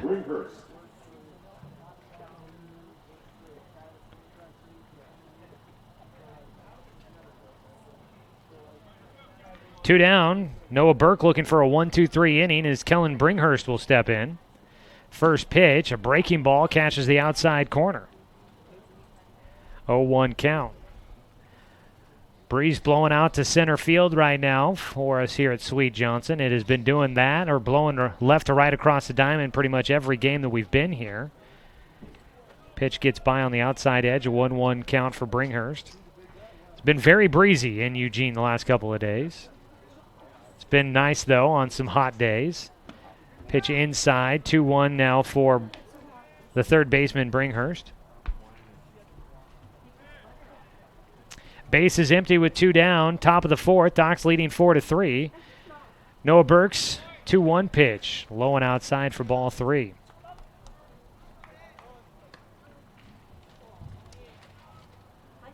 Docs looking to wrap up and go 3-1 in this tournament. That would put them at 6-2 overall this year. Saw their 5-game winning streak come to an end last night against Eugene. The 3-1 pitch off the end of the bat, fouled down into first base territory. Makes it a full count. Jacob Luther out of the dugout to chase down that foul ball. Full count pitch coming up with 2 down and nobody on. No Burke trying to make it a 1-2-3 frame. The wind and fire. Swing, ground ball to short. Cody Johnson sucks it into his chest, throws across the diamond, and there's your final out. Defense helping out Noah Burke. 1-2-3 frame. Doc Stewart still leading by 1 as we head to the bottom of the 4th inning. No runs, no hits, no errors, nobody left on base. 4-3 our score. So we go to the bottom of the 4th inning on CBS Sports Radio, 1490 The Score.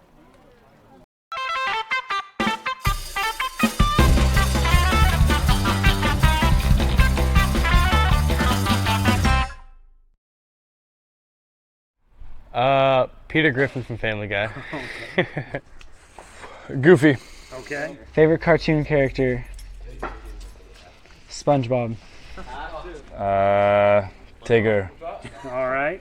My favorite cartoon character is Squidward.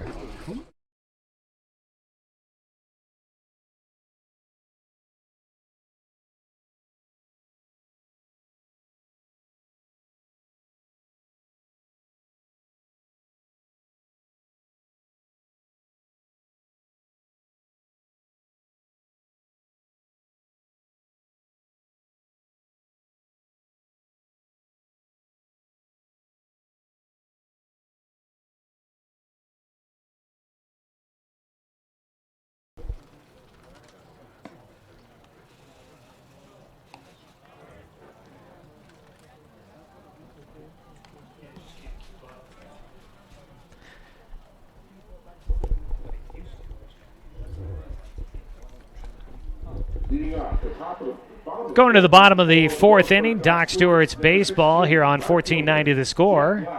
Docs leading by a run, 4-3. Docs baseball brought to you by Cascade Community Credit Union, belong to Douglas County. 9-hitter Jed Black, his second trip to the plate against the lefty Alex Miller. He'll take strike 1. Not complaining about the strike zone, but I feel like Jed Black gets a lot of borderline strikes called against him.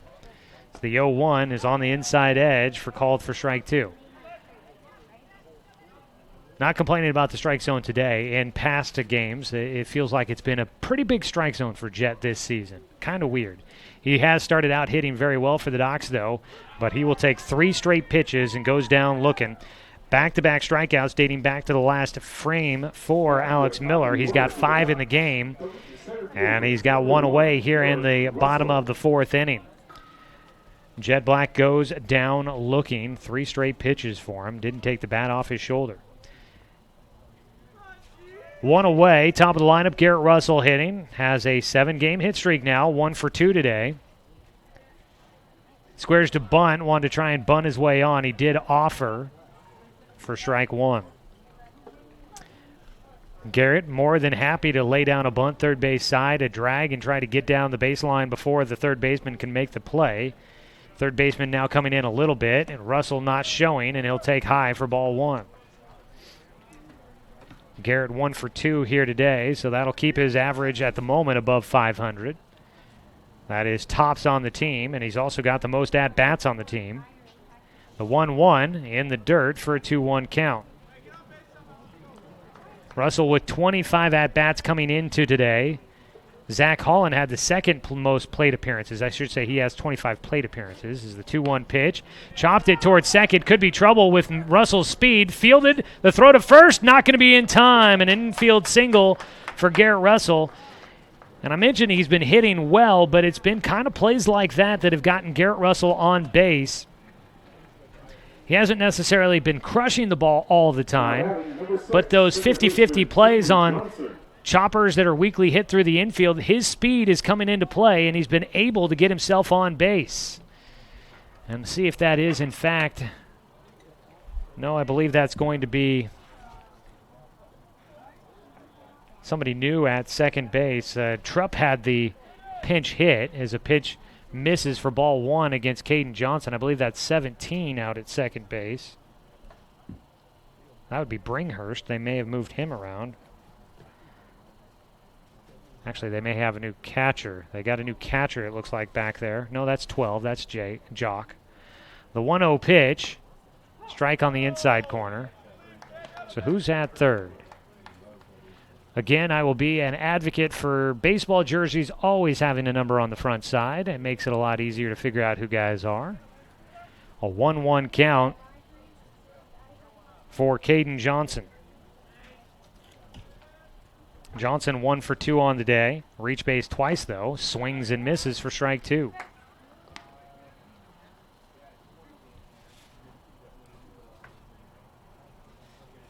So I'm pretty sure we've had a defensive change somewhere, but just trying to figure out who that is. We'll try and get that for you on the Vancouver side of things. Johnson at the plate, a 1-2 delivery coming up. No, a throw to first for Miller. Ball gets away. Russell's going to take advantage. He's into second base. That'll be an error on the pitcher. And with one out, up to second base goes Garrett Russell.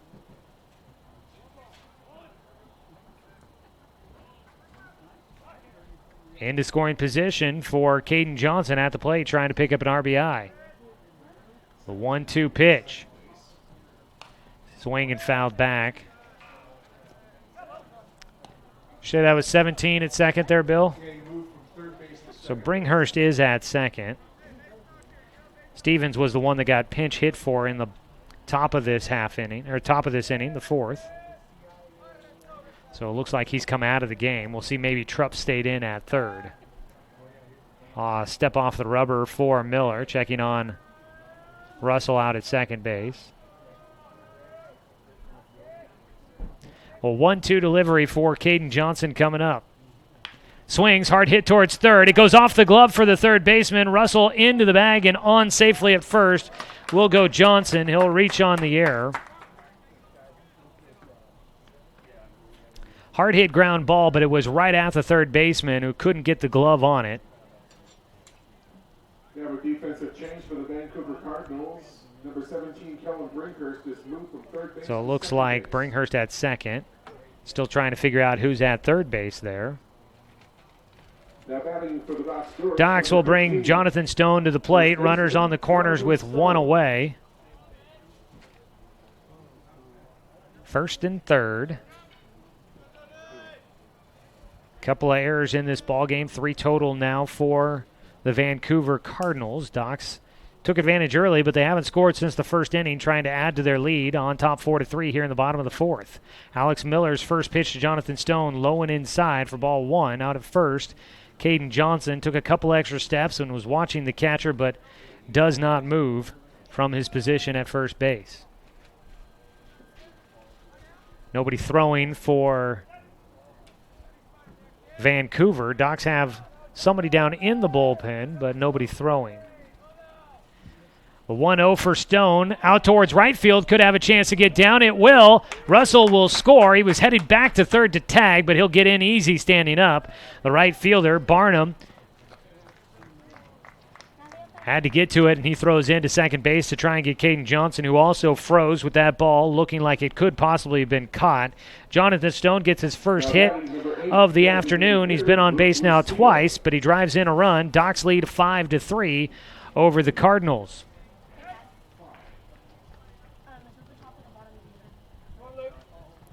So Russell scores on the single by Stone, and Luke Lucido will stand in next. 1 in, 1 out, 2 runners on base. A look to second base for Miller. And they'll call a balk. That'll move 2 runners up.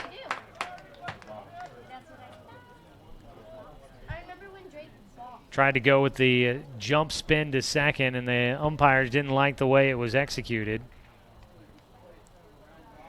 So the balk moves Stone to second and Johnson to third.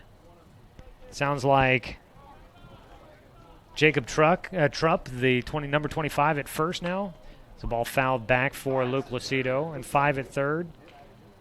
So that means that, so it'll be Jacob Trupp who pinch hit for Stevens, stays in the game defensively, goes to first, and the first baseman Merriweather goes to third. So we've got the defensive changes all figured out. We'll just call it good and pretend like we know what we're talking about. A pitch in for a called strike against Lucido. No balls, 2 strikes against the cleanup man, Luke Lucido, 0 for 2 in this game. Again, Luke came in hitting over 400 today, trying to get his first hit. 1 run in already for the Docs. The Cardinals playing with their defense in on the grass, a ball low for ball 1 against Luke.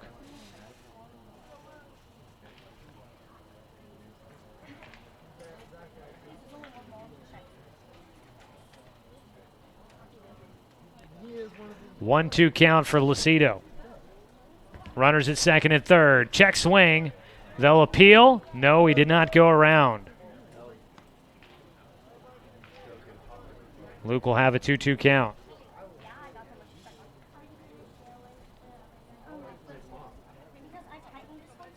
Stands back in, an RBI opportunity for him here if he can get it through the infield. 2-2 pitch. Check swing. Dribbled towards first base. You're going to have 2 runners on at third for the Docs. Stone heading back to second base. The throw not in time. Everybody will be safe. The Docs able to keep their runners on base. The second out is made on the check swing dribbler to first for Lucido.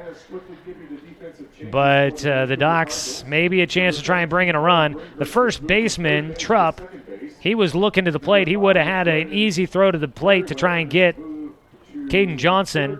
Jonathan Stone have figured the runner was going and was heading to third and had to go all the way back to second and gets in just in front of the throw.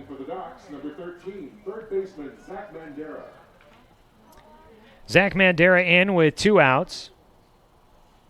First pitch is high for ball 1. So you got Jacob Trupp out there at first base. I don't have a roster or anything like that for him. But boy, he looks about as big as Jonathan Stone, who plays first base for the Doc Stewarts. Stone listed at 6'7". Trupp looks like a big guy out there himself. Pitch inside, a 2-0 count.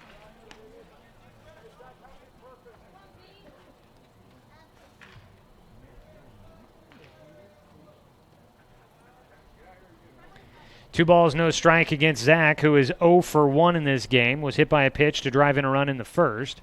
Swings at a pitch inside and fouls it off for strike 1. Zach reached on a drop third strike in the third inning. Stands back in, looking to try and drive in. Caden Johnson from third, Jonathan Stone out at second. He could possibly come in on a base knock as well. The 2-1 pitch, swing and a miss. Mandera underneath that pitch that was up. Went chasing after it. A 2-2 count for him. Two-way. Second and third for the Docs. 1 run in so far. They lead 5-3 at the bottom of the 4th. Breaking ball. Strike 3 called. Mandera his second strikeout of the game. Sixth strikeout for Alex Miller. He's been striking out guys pretty well, but he still does not have the lead. Docs score 1 run on 2 hits. There were 2 errors in the contest or in that frame for the Vancouver Cardinals. We head to the top of the 5th inning, 5-3. Docs in front here on CBS Sports Radio, 1490 The Score. Season is finally here, but remember, respect the water. Don't swim and don't go in the water if it's under 60 degrees. Swimming in water under 60 degrees is life-threatening. It could cause hypothermia, which means your limbs paralyzed and you can't get out of the water.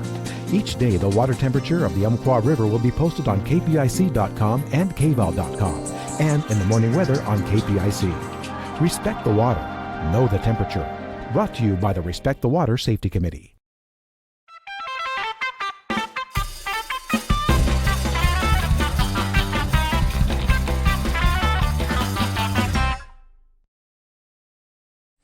Gotta go with barbecue.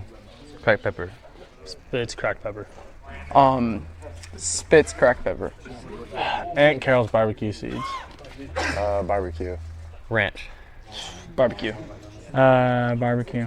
Ranch.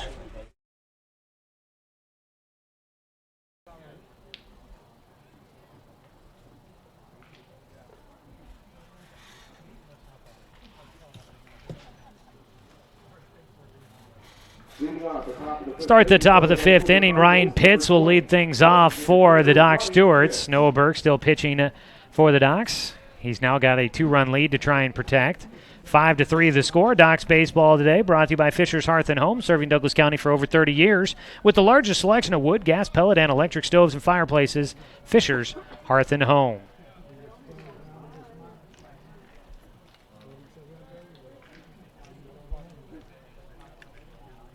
And Pitts is the scheduled hitter. Look like the umpire checking his note cards. Sure does look like the Docs have everybody still in same positions they were in to begin with.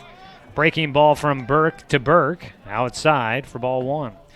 So you could have a pitch from Burke to Burke, and then you could have a ball up the middle and turn a double play Johnson to Johnson. That's not going to do it there. Ground ball through the left side. Ryan Pitts will pick up his 2nd hit of the game. 2 for 3 for him as he works one through the left side of the infield. Leadoff single for the Cardinals. They get 1 man on, trailing by 2. The game-tying run comes in to hit.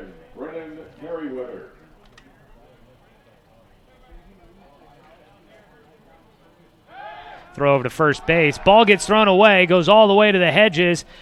Stone will throw up his arms as that one disappears into the hedges. Noah Burke's pickoff move. Up to second base goes Ryan Pitts with the error.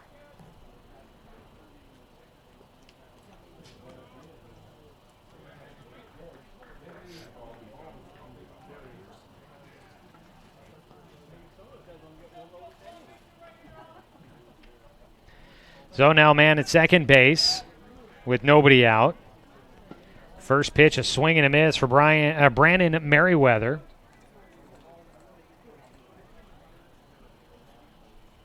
That'll be the 2nd error of the ball game for the Docs. Burke checking second base. Gets a strike across. And quickly do an 0-2 count against Merriweather, who's 1 for 2 in the game. And time called out to the mound. Gabe Burke will go talk with Noah Burke. They get a fist bump, and back behind the plate will go Gabe.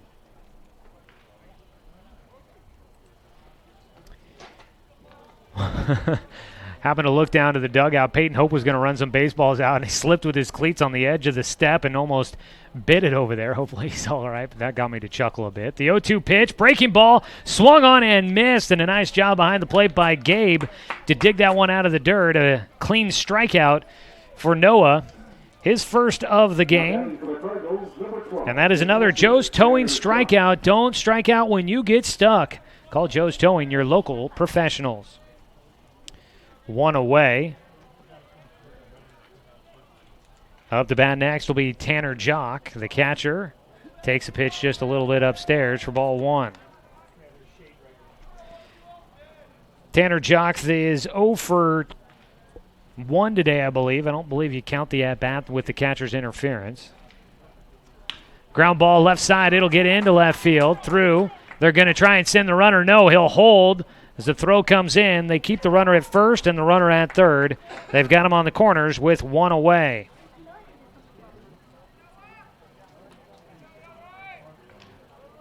Now batting number 4, shortstop, Noah Guyette. So runners on the edges. Hard ground ball there through the infield.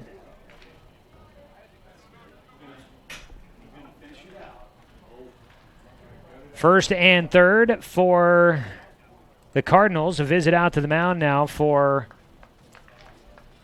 Coach Shaver, and I think they're going to make a change. We'll make a call to the pen. I believe that'll be Brody Black coming in to keep throwing for the Doc Stewarts. This call to the pen brought to you by Shelby and Migulena Construction. Visit their website, webuildhouses.com. Back after this 60-second break, you're listening to Doc Stewart's Baseball on CBS Sports Radio, 1490 The Score. It's easy to spot people who participated in high school sports and activities. Right on time. They learned important lessons like leadership, teamwork, respect. Hey, our meeting moved to 10. We'll be ready. Values that last a lifetime. We need to focus on 3 factors. Support high school sports and activities in your community. When kids take part, they get set for life.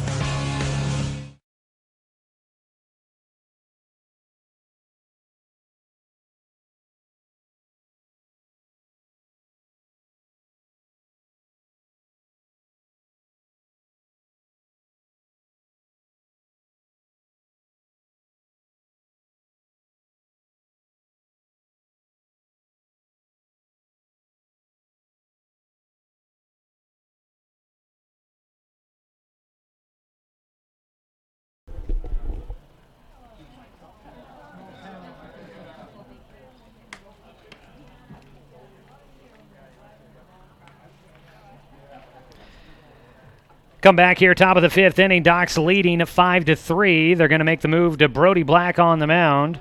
Noah Burke comes out after 3 innings worked. Brody inheriting 2 runners from Noah Burke. Noah gave up 3 hits in his time. No runs currently. If any of the 2 runners on base right now come in to score, they would go to Noah's total. No runs, no walks, 1 strikeout. Not a bad relief appearance for Noah Burke. Now Brody Black looking to try and hold on to the 2-run advantage. 1 out so far here in the top of the 5th. Again, Docs leading 5-3 over the Vancouver Cardinals. Noah Guyette, the shortstop, a lefty at the plate, will stand in with runners on the corners. Ryan Pitts at third after reaching with a single and then advancing to second on an error, and then going to third on the single by Tanner Jock, who is at first. Brody Black's first pitch, high and away for ball 1. Brody Black has thrown in just 1 appearance so far for the Docs. He had 1 inning. He picked up a save in that outing. And has not given up a run so far this year as he misses high and inside for ball 2. Top of the 5th inning.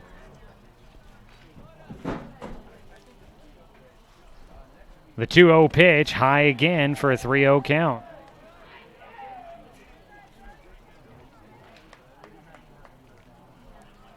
Three balls, no strikes. Brody Black looking to get a strike across here, and he'll walk the bases loaded. Second walk of the game for Noah Guyette. He is 0 for 1 with 2 walks. And Brody getting his first walk issued in this outing. Loads the bases. Brody, that's the second. He's got 1 strikeout and 1 walk in his short time on the mound this season for the Doc Stewarts. Bases loaded. Pitts on third, Jock on second, and Guyette on first. 1 away, so the Docs need a ground ball here. Get out of the frame with a double play.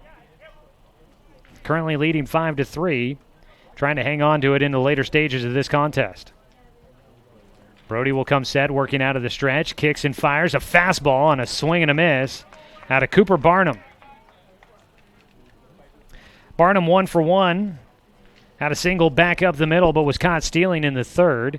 He drew a bases-loaded walk in the first to pick up an RBI. The 0-1 pitch to him inside for a 1-1 count. So he's got an opportunity to pick up another RBI here with the bases loaded and one away. Black's 1-1 pitch. Line drive out to Jet Black in right field. He'll make the catch. He'll throw in. The throw going to go all the way to the plate. A nice job by Gabe to knock it down with the chest protector. Oh, I guess we took out one of the Burks. I was just thinking, we have all three sets of brothers in this game, but not quite. 2 down. Line drive. That one just kept carrying for Cooper Barnum there all the way to Jet Black in right field. And there is your second out. Doc's 1 out away from getting out of the jam. Riley Bueller was the scheduled hitter, but we've got a pinch hitter coming in with 2 down and the bases loaded. First pitch, strike 1. Coming in to bat.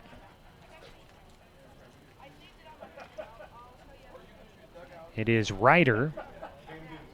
Camden, excuse me. Ground ball up the middle. Cody Johnson can't get to it. 1 run in. That's going to get knocked down in the outfield, and 2 runs will score, and we've got a tie ball game. Camden Ryder ties the ball game up in a pinch hit appearance. Cody Johnson almost got to that one. Goes off his glove, which slowed the ball down getting to center fielder Garrett Russell, and that brought in 2 runs to tie this one up. Those runs do go to Noah Burke. So runners at first and second with 2 down. Brody Black on the mound. The first pitch to the 9-hitter Jacob Trupp, and it's in for strike 1.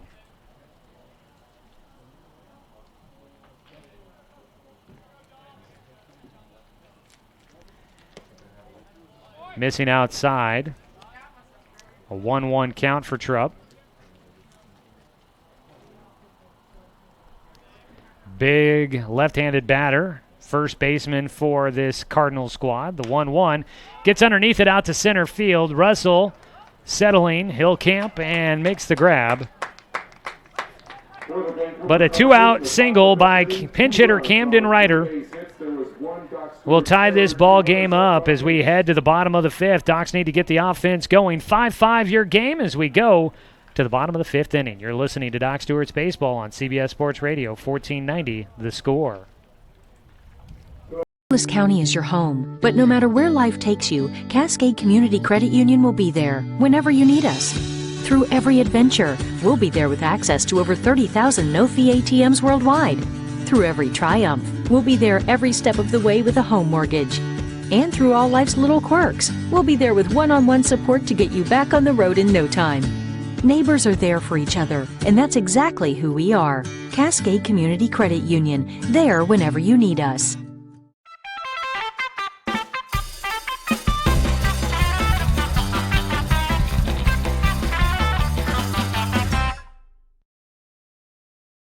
Gotta go with barbecue. Cracked pepper. Spitz cracked pepper.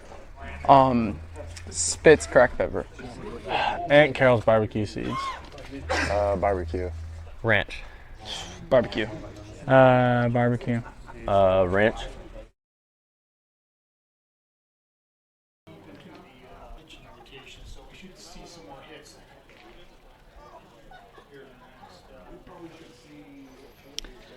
Bottom of the 5th inning, if I'm not mistaken, still Alex Miller on the mound for the Vancouver Cardinals on a hot afternoon.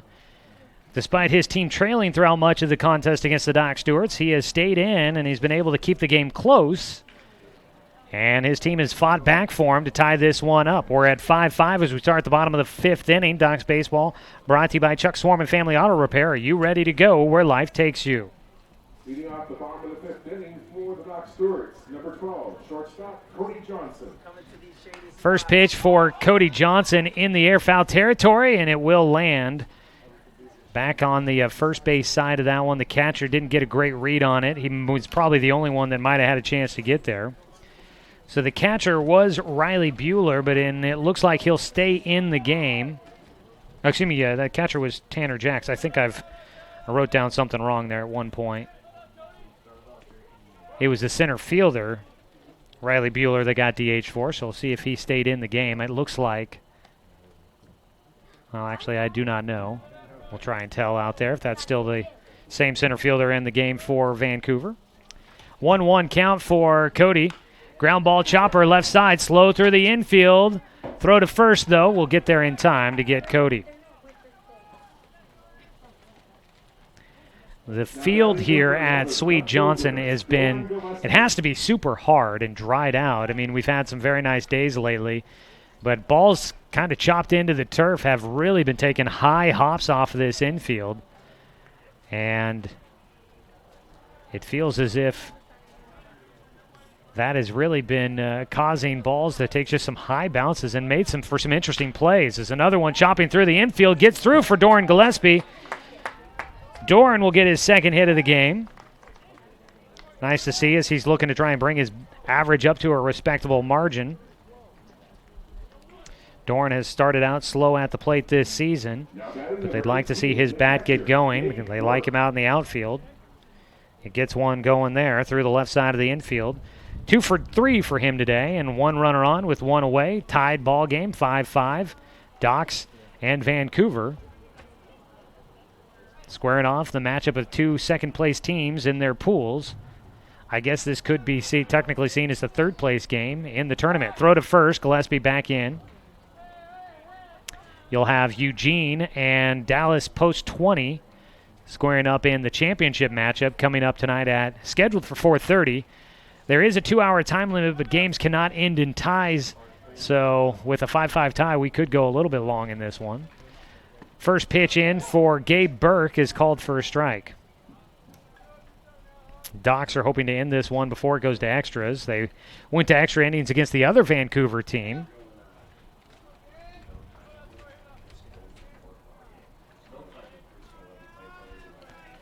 Oh, 1 count for Burke. Pitch is high for a 1-1 count. Sounds like we are getting word that they are going to negate the time limit rule for this game and the championship game coming up tonight. So we'll play until a winner's decided. How about that? 5-5 your score right now in the bottom of the 5th inning. Gabe Burke is at the plate. Doran Gillespie back in, sliding head first after a throw from Alex Miller. Still really actually kind of surprised that we have not seen any action in the bullpen for Vancouver. Alex Miller deep into this game. Another throw to first. Gillespie back in again with the head first slide. 1 away. 1-1 count at the plate for Gabe Burke, who is 0 for 2 in the contest.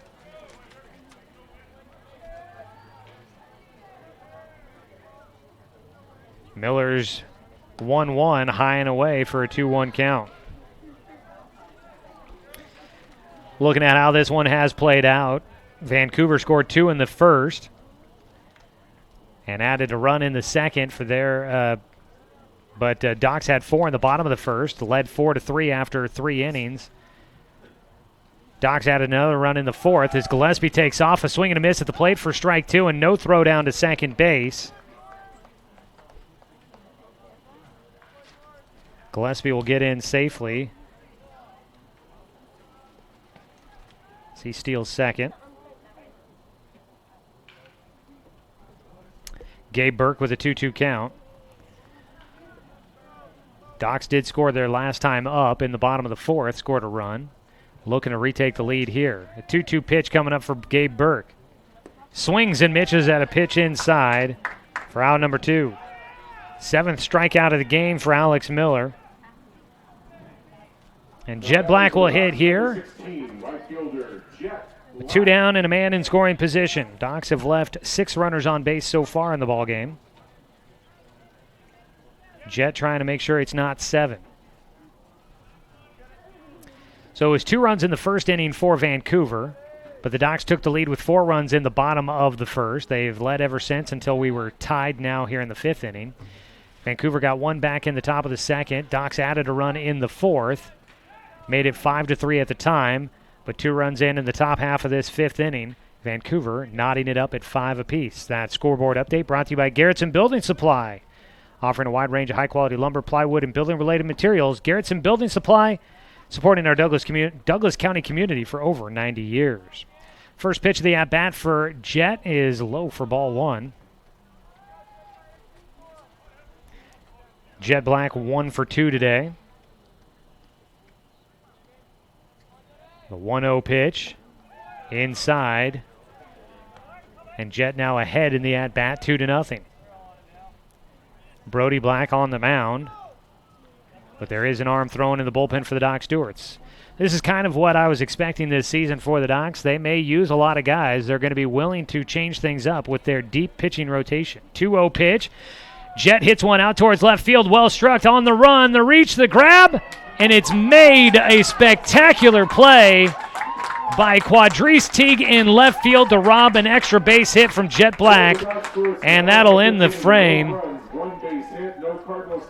Just in time to get to that one, Teague will come up with the run-saving grab, and that finishes off the 5th inning. Boy, what a long run and a great catch in left field. Tied at 5 as we go to the 6th inning. Docs headed back out defensively on CBS Sports Radio, 1490 The Score. No more 2-hour time limits. At Brook Communications, our job is to get results for your business, period. We can take your story and tell it to the people you want to reach in a way that compels first-time clients to become repeat customers. We get them through your door so you can do what you were meant to do. Proclaim your sales message to the largest audience of any media company in Douglas County. Brook Communications dominates through the power of 5 radio stations and 541radio.com. Results amplified. Locally owned. Brook Communications.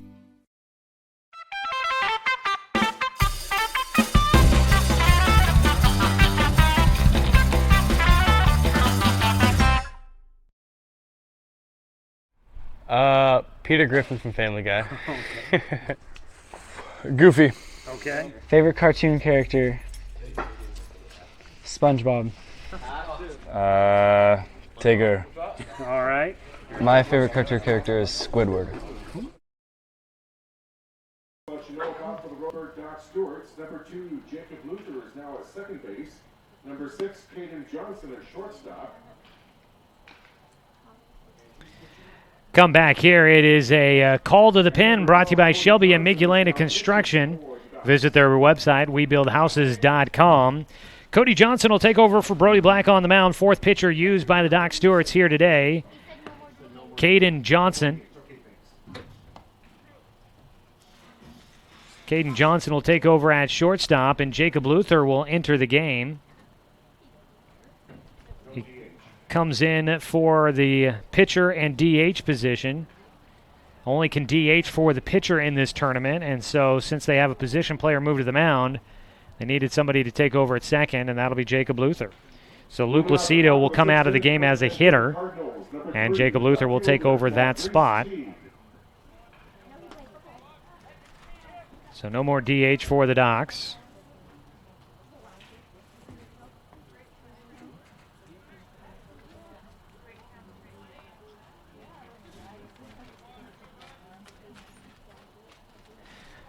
Johnson on the mound, first pitch. He faces the top of the lineup. It's Quadrice Teague who stands in for a first pitch strike. Teague did a nice job robbing a hit away from Jet Black to end the last half inning. First pitch, or first ball in play, goes to second baseman Jacob Luther. Enter the game, and he quickly gets into it, making the put out at first. Teague very quick, and we saw it defensively. See it there. He almost beats out a ground ball to second base, but out number 1 has been recorded.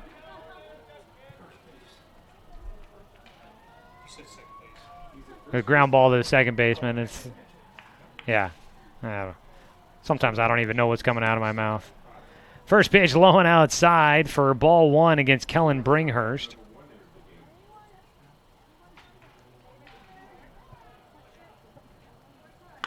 That ball left outfield on the run. Gillespie will have to take it off the one hop. He cuts it off, limited to just a single for Bringhurst.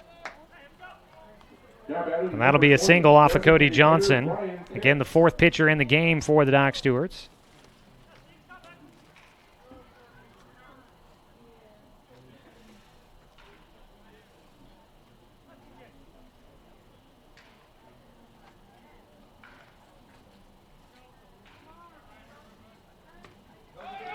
Pitch goes by for Cody and up to second base. First pitch to Ryan Pitts. Will go all the way to the backstop. And the wild pitch will take Bringhurst out to second.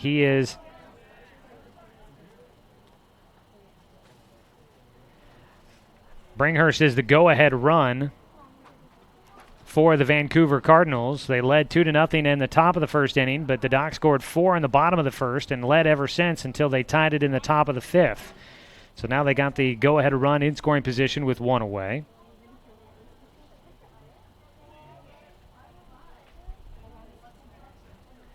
Cody Johnson's 1-0 pitch. Ooh, just misses. Ball 2.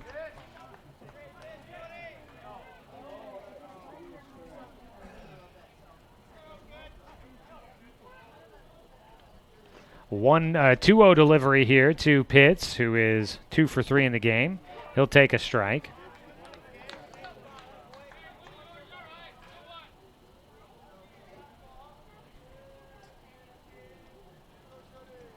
Two-one delivery. Swing and a miss. Breaking ball. Ryan Pitts could not locate it. Cody Johnson. This will be his 3rd appearance for the Docs. He's made 1 start. He's thrown 7 innings. He is 1-0 on the year. Gets a breaking ball lifted high in the air out towards left center. On the run, Garrett Russell, Doran Gillespie. Neither will get to it. The go-ahead run comes in on a double. He's pushing for a triple. Caden Johnson with it to throw to third. Not in time. It skips away from the runner. And a 1-out triple for Ryan Pitts. He hit that high in the air out to left center field. And he brings in the go-ahead run and stands at third with 1 away. That well struck and found the alley. 6-5 your score, Vancouver in front. Brandon Merriweather, first pitch, fouled back to the screen for strike 1. Well, with that, Cody Johnson now on the hook for the loss here if the offense cannot come back. Docs are the home team, so they'll bat in the bottom of the 7th as well as in the bottom of the 6th. A couple of chances left to try and get back into this. Reaching, a bloop single will fall in. The infield was playing in on the grass, trying to cut off the run at home, and Merriweather just gets a cheap bloop single to right field. If Jacob Luther's playing back at his normal depth at second base, he might have had a chance to make a grab on that one. But since he's playing in, that one just unable to get to it. And the bloop single will bring in Ryan Pitts. 2 runs in now for Vancouver. 1 away. Man on at first, Tanner Jock will hit. 1 for 3 for him. Scored his last time up with getting on with a single in the 5th. Pitch inside. Ball 1. Merriweather on at first base.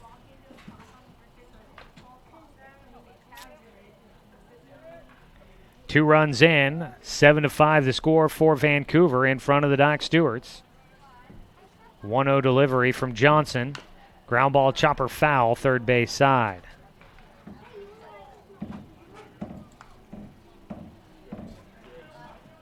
Warm one this afternoon, temperatures into the 80s. Wind blowing around out there on the field. American flag in center, blowing straight out. Throw to first, checking on the runner Merriweather, back in safely. The ball by Ryan Pitts looked like it hopped into the wall, but I didn't see if it reached the warning track in the air. But it was well struck. It probably might have been off the wall if he had hit it down the line either side as the ball fouled away for strike 2 against Tanner Jock. 320 down the lines here at Swede Johnson. 390 to center field.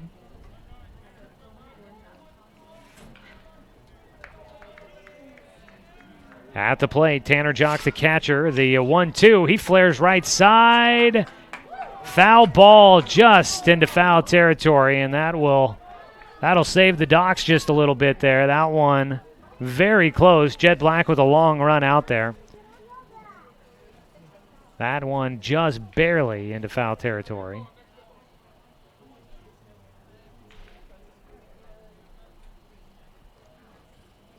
Cody Johnson in relief. Another call to the pen brought to you by Shelby and Magdalena Construction.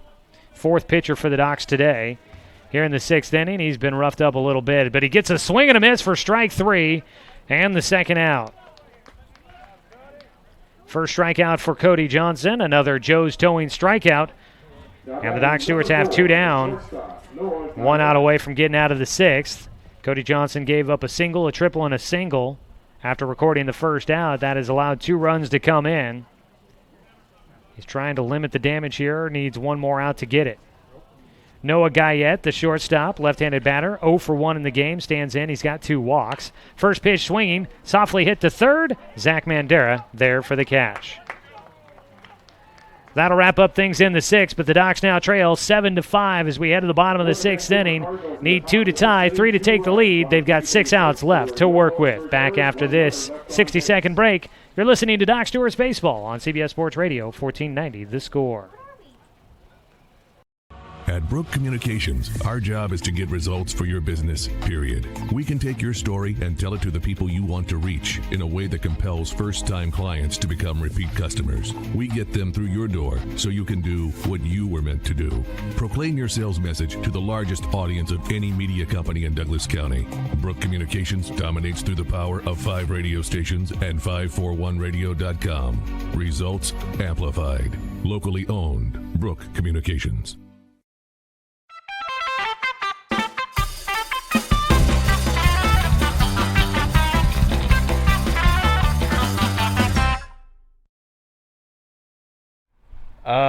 Peter Griffin from Family Guy. Okay. Goofy. Okay. Favorite cartoon character? SpongeBob. Tigger. All right.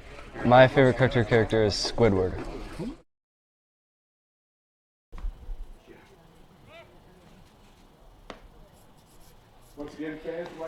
It's been a back-and-forth affair here today. Doc Stewart's and the Vancouver Cardinals wrapping up play in the Grant Smith Woodbat Tournament. 2 teams that finished second in their pools, battling it out. Docs held the lead early on and throughout a majority of this contest. But 2 runs in the 5th and 2 runs in the 6th has now put Vancouver in front, 7-5 as we start the bottom of the 6th inning. Docs will have the top of their lineup up to hit. A couple of quick defensive changes to make note of. For the Roseburg Dock Stewarts, number 1, center fielder Garrett Russell. Quadrice Teague has moved to center field, and Camden Ryder has gone to left. As the first pitch in for a called strike from Alex Miller against Garrett Russell. So that great defensive play that we were drooling over here to finish out the bottom of the 5th inning, we thought was Quadrice Teague in left field. It was, in fact, Camden Ryder that made that play. Does not make it any less spectacular. 0-2 count here against Garrett Russell, leading things off in the bottom of the 6th. Pitch is low for a 1-2 count. Docs Baseball today brought to you by Dr. Alanson Randall. For new patients, mention the code Perfect Smile and receive a free exam and x-rays. A 1-2 delivery for Russell, who is 2 for 3 today. He's been on base all 3 times. He takes a pitch in the dirt, goes 2-2. Alex Miller into his 6th inning of work. He's allowed 8 hits to the Doc Stewarts, 5 runs, but he's still out there working. A swing and a miss, drop third strike. Russell down the line is picked up by the catcher. Throw to first. We'll get there in time. 8th strikeout of the game for Alex Miller. Number 6. And there's one away. Tanner Jock able to get to that one in time to make the throw to first. Caden Johnson will hit, now playing at shortstop. He is 1 for 3 today. He's reached on a fielder's choice and an error, as well as an infield single. Miller's first pitch, the lefty low for ball 1. I have Miller up around 92 pitches. I feel like that might be a little low, like I might have missed a couple, but he is approaching 100. Misses outside for a 2-0 count.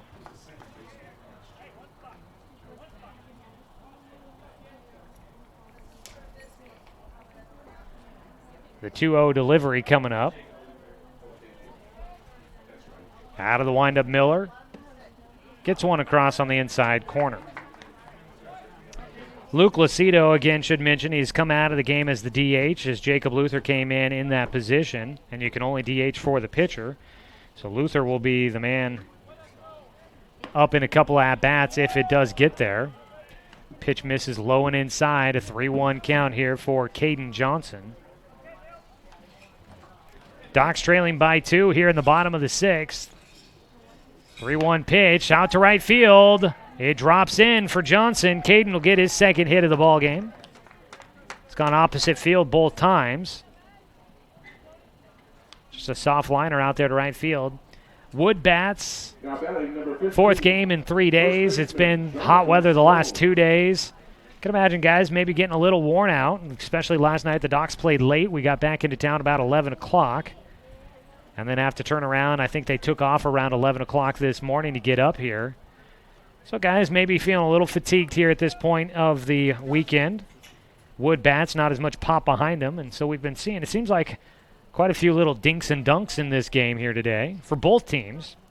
Caden Johnson has one to get on at first. A throw over that way. Johnson back in safely. Jonathan Stone in. He is 1 for 2 in the game. Had a single in the 4th. Drove in a run. He got on with a hit by pitch in the 1st and scored a run. First pitch to him. It's a little bit elevated for 1-0 count. Docs Baseball today also brought to you by our friends at Clinton Newell Auto Group, your local Chevy, Buick, GMC, and Toyota dealer. Now we've got some action starting to go in the Vancouver dugout, or bullpen, excuse me.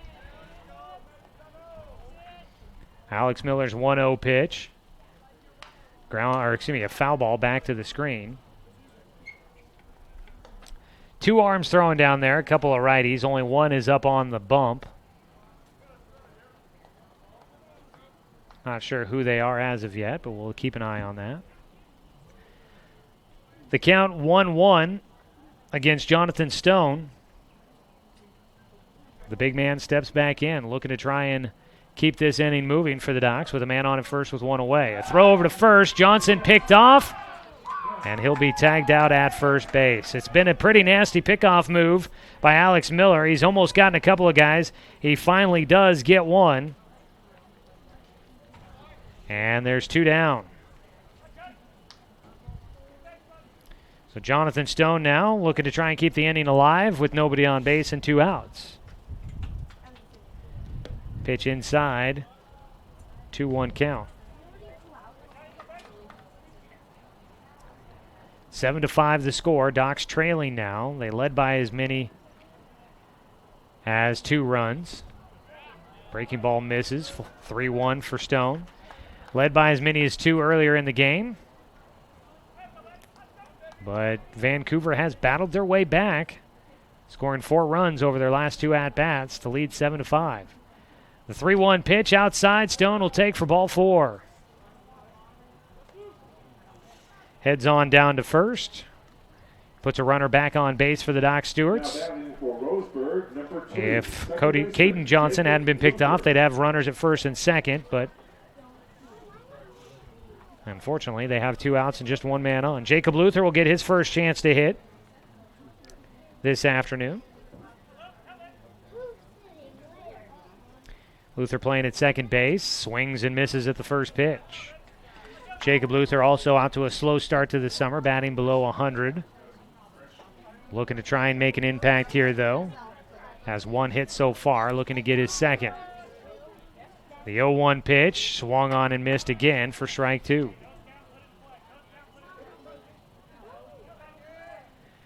Two away with a man on. Docs trying to rally. Down to their final 4 outs. They'll have the bottom of the 7th. On the mound, Alex Miller delivers to the plate. Ground ball right side's going to get through. Luther will pick up his second hit of the season. Stone stays at second. And the Docs with a little bit of a rally with 2 outs. Men at first and second. Zach Mandera coming up to hit. And a nice job coming into the game for Jacob Luther to pick up a hit.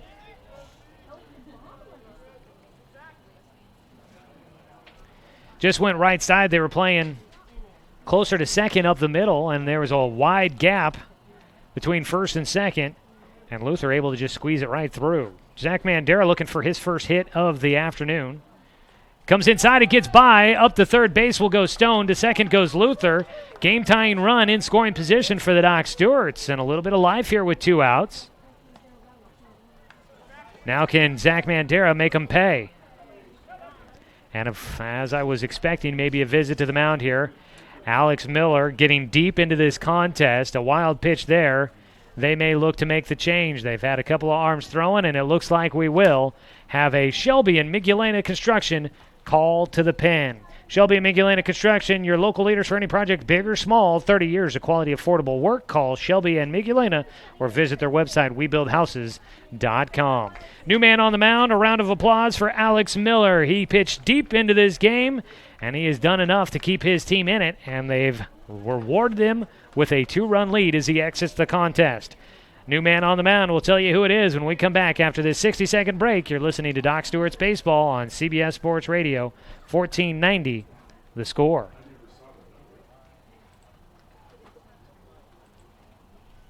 Season is finally here, but remember, respect the water. Don't swim and don't go in the water if it's under 60 degrees. Swimming in water under 60 degrees is life-threatening.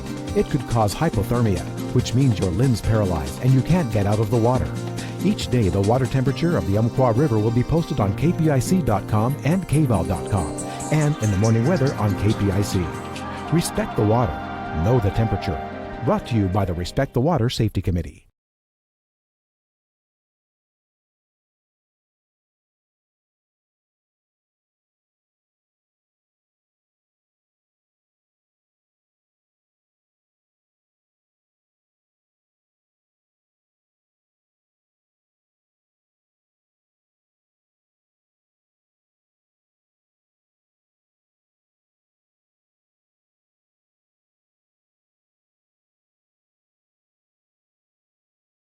Our next game up will start 30 minutes after the conclusion of this one.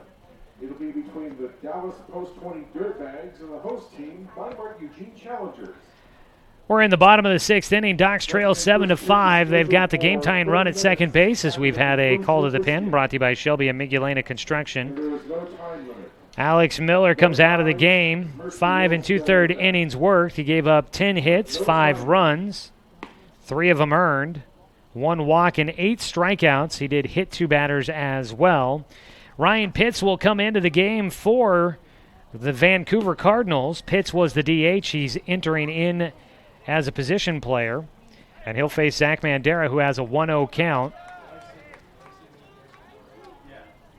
So Pitts inherits a batter with a 1-0 count, and he also inherits runners at second and third. It was a wild pitch that moved Stone and Luther into scoring position.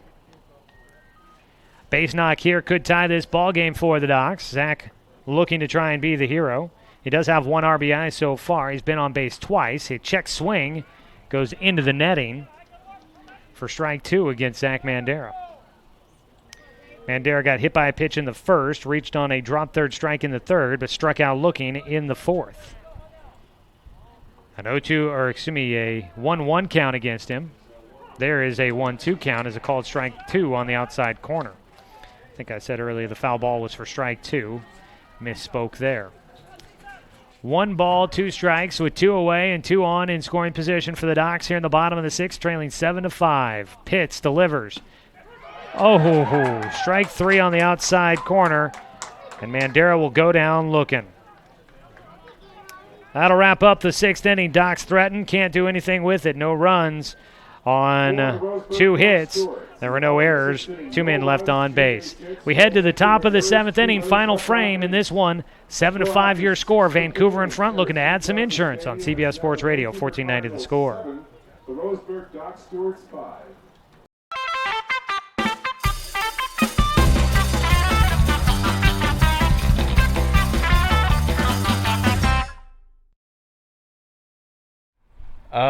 Peter Griffin from Family Guy. Goofy. Okay. Favorite cartoon character? SpongeBob. Tigger. All right.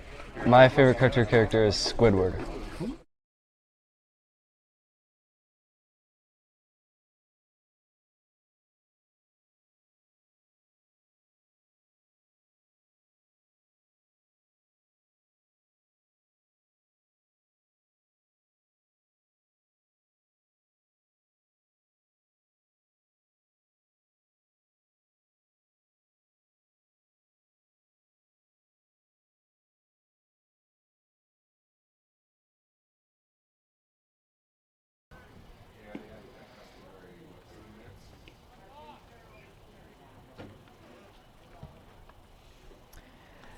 Docs looking to hold the Vancouver Cardinals and keep it just a 2-run deficit, see if they can win it in the bottom of the 7th inning.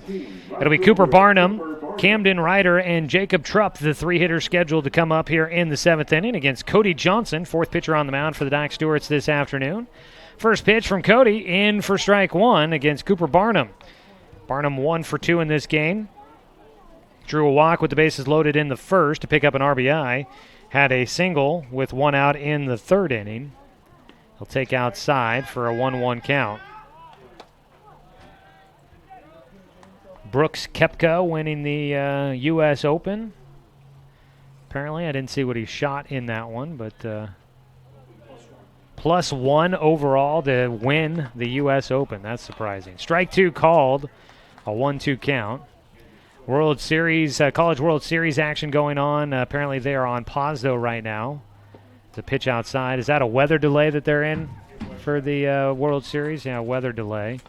Of course, the Oregon State Beavers lost yesterday in their first game from the World Series. We'll have coverage of that for you coming up tomorrow morning at 10:30 is when coverage starts. First pitch at 11 o'clock. The Beavers will play Washington in a loser-out game. Strike 3 called. Cooper Barnum goes down looking.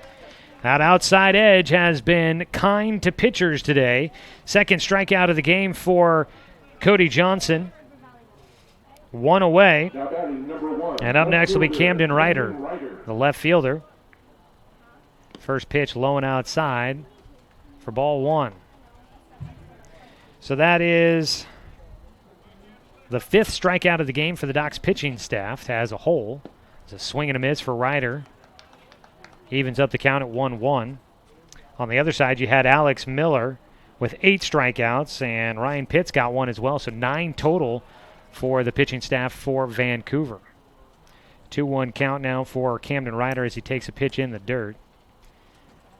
Finishing out that thought there on Beavers baseball, we'll have coverage for you tomorrow. First pitch at 11 o'clock. Winner moves on, the loser out. OSU and Washington squaring off. Again, 11 o'clock Pacific time, and you can hear the game here on 1490 The Score. Called strike 2 for Camden Ryder, a 2-2 pitch. Swing and a miss. Back-to-back strikeouts for Cody Johnson. Another Joe's towing strikeout. And the Docs need 1 more to get out of the top of the 7th, keeping it a 2-run deficit. They'll see if they can come back, at least tie the game in the bottom of the 7th. We would play extras if that is the case. Docs would love to win it in regulation.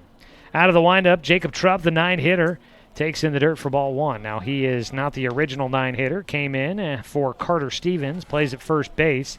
He looks like your prototypical first baseman, left-handed hitter, big guy. See what he does here with a 1-0 pitch. Swings and misses at 1 down low.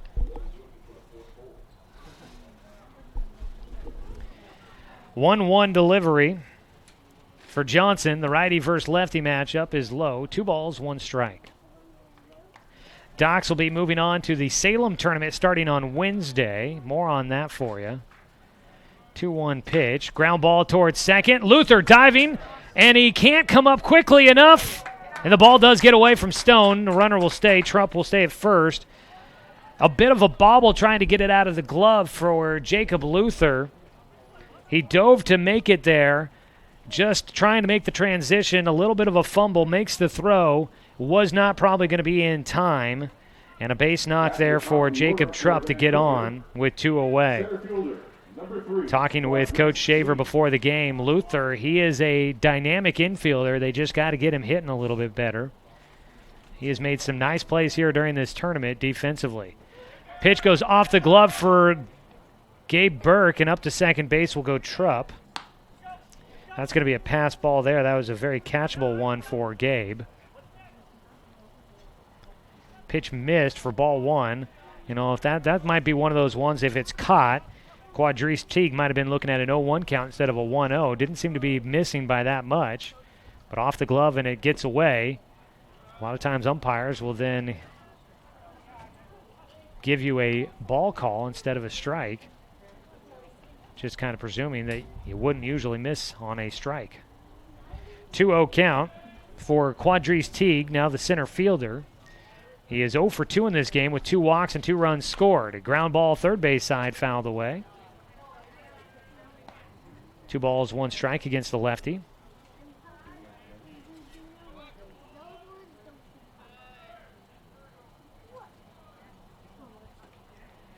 2-1 pitch for Cody. He's got a man at second with 2 down. Misses outside for a 3-1 count.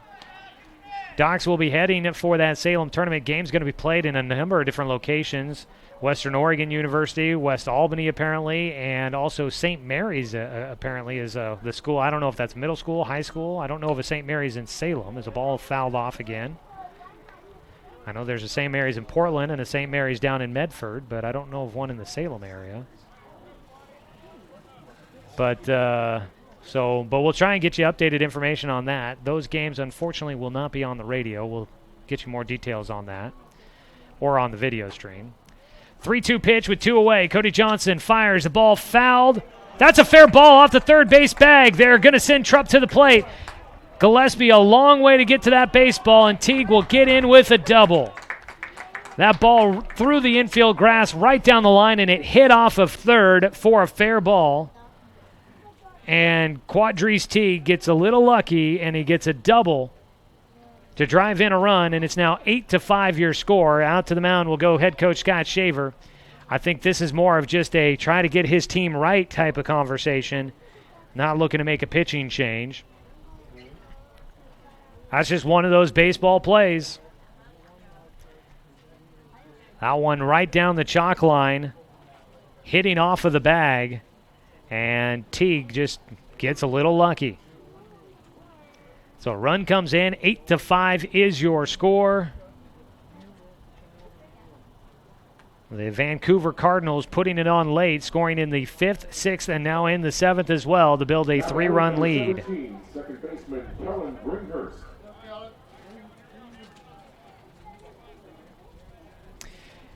Kellen Bringhurst batting next. First pitch in the dirt for ball 1. Cody Johnson had back-to-back strikeouts to lead off the 7th inning. A ground ball to second base that Jacob Luther made a nice play to get in his glove, but couldn't get the throw to first in time. Kept the inning going as a swing and a miss on a check swing for strike 1 against Bringhurst. He gives him a 1-1 count. That ball by Jacob Trupp kept the inning going, and now a double off the third base bag for Quadrice Teague brings in 1 run and keeps things moving. 1-1 pitch for Johnson. He checks second a couple of times. Throws in off speed outside. 2 balls and a strike. 8-5 your score. 11 hits in the ball game for the Cardinals. 10 hits for the Docs. Both teams with a couple of errors. Inside, 3-1 is the count against Bringhurst. 3 errors for Vancouver and 2 for the Roseburg Doc Stewarts. 3-1 delivery for Johnson. High and away, ball 4. Heart of the lineup waiting to come up here with 2 outs. Second walk for Kellen Bringhurst in the ball game. And now the pitcher, Ryan Pitts, will stand in. Pitts will... They're going to say that Cody Johnson balked. He dropped the baseball. Is that what I hear? Or that he had gotten on the rubber and the umpire didn't like the move he made? Huh. Was looking down to put down the walk in my scorebook, and apparently Cody had already gotten on the rubber and committed an illegal move. So the balk puts runners at second and third now. First pitch swinging for Pitts is fouled up and out of the stadium over the right field side. So second and third. Eugene Challengers down the first base side, out behind the hedges, waiting for their game tonight. As a ball out to left field is going to clear Doran Gillespie. One hops the fence off the Eugene Emerald sign. 2 runs come in on the 2-out double by Ryan Pitts. And the Cardinals are rolling here in the 7th inning.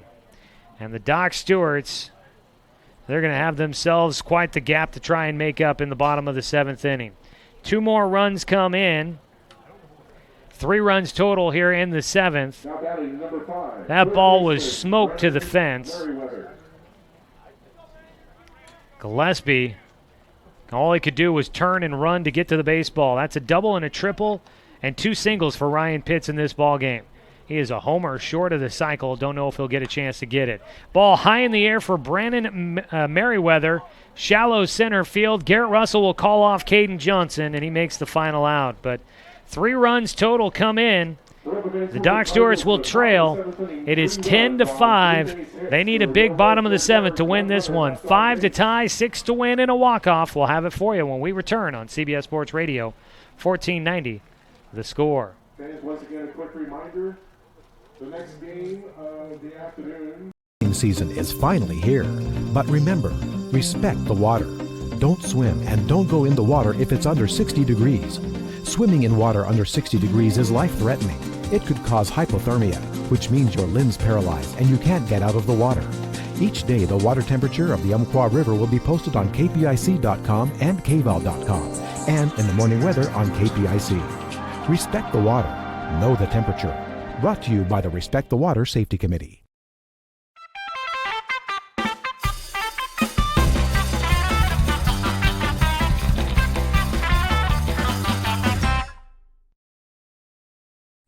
Gotta go with barbecue. Cracked pepper. Spitz cracked pepper. Spitz cracked pepper. Aunt Carol's barbecue seeds. Barbecue. Ranch. Barbecue. Barbecue. Ranch.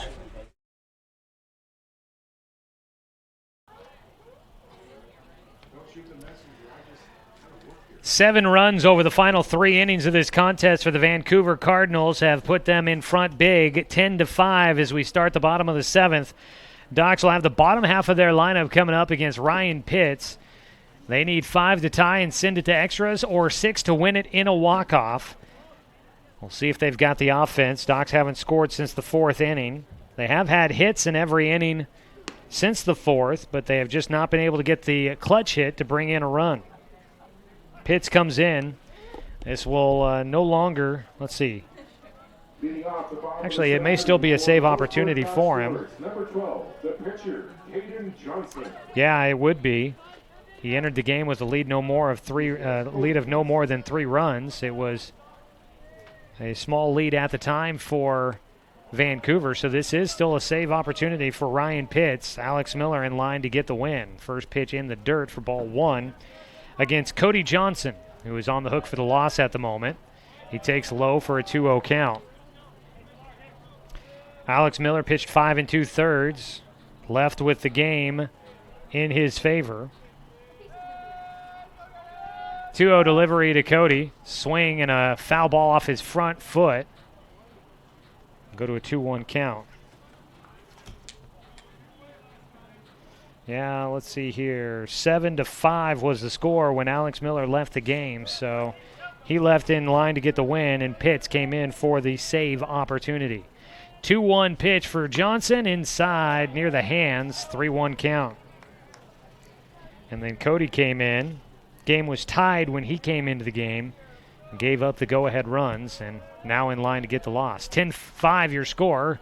Foul ball for Cody. Makes it a 3-2 count. Docs walked off with a victory yesterday in Game 1 of their 2 games. That was against the Vancouver Mavericks. They're looking to walk off with a win against the Vancouver Cardinals here. 3-2 pitch. Ground ball towards short. Took a late high hop. Still fielded. Throw to first. In the dirt, but picked up by Trupp. Guyette makes the throw low across the diamond, but does get the first put out. 1 away. Docs down to their final 2 outs. Now batting number 11, left fielder Doran Gillespie. Gillespie will stand in. Nice day at the plate for Doran Gillespie, 2 for 3 here this afternoon. One of a couple of players with 2 hits in this ball game. First pitch to him. Ground ball, hard hit towards third. Picked up there by Merriweather. His throw across the diamond low, and still picked up off the turf by Trupp. And there's 2 away.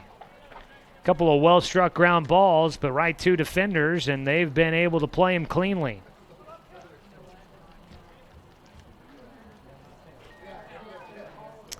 So 2 down. It'll be up to Gabe Burke to try and keep the game going.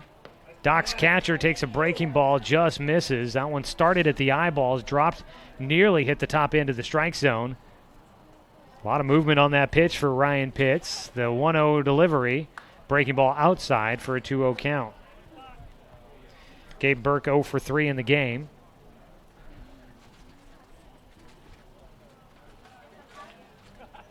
Two balls, no strikes. Stay with us, folks. If the game does end here, we'll have your Roseburg Disposal post-game show coming up next. The 2-0 delivery in there for strike one. Docs Baseball today has also been brought to you by Flyaway Travel. Find them at their new location now at 1445 West Harvard Avenue in Roseburg. 2-1 pitch, swing and a miss for strike two.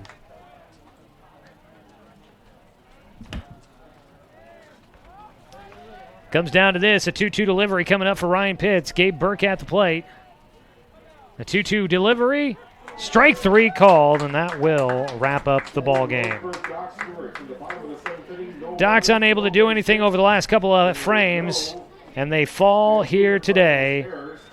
They could not hang on to the early lead against the Vancouver Cardinals, and this one comes to an end. Docs will lose back-to-back games for the first time this season, fall to 5-3 on the year. Some tough competition here in Eugene. Hopefully that'll just help build this team for the upcoming future as they get ready for another tournament next week and then start getting ready for league play coming up in a little bit. We'll head to the Roseburg Disposal postgame show. Your final score, 10-5. Doc Stewart's fall against the Vancouver Cardinals. We'll recap it for you in the Roseburg Disposal postgame show after this here on CBS Sports Radio, 1490 The Score. This county is your home. But no matter where life takes you, Cascade Community Credit Union will be there whenever you need us. We'll be there with access to over 30,000 no-fee ATMs worldwide. We'll be there with an auto loan for your next vehicle. And when you're ready to make your dreams a reality, we'll be there with a home mortgage and one-on-one support every step of the way. Because commitment to our members is reflected in everything we do. Cascade Community Credit Union, there whenever you need us. Swimming season is finally here. But remember, respect the water. Don't swim and don't go in the water if it's under 60 degrees. Swimming in water under 60 degrees is life-threatening. It could cause hypothermia, which means your limbs paralyzed and you can't get out of the water. Each day, the water temperature of the Umpqua River will be posted on kpic.com and kval.com, and in the morning weather on KPIC. Respect the water. Know the temperature. Brought to you by the Respect the Water Safety Committee.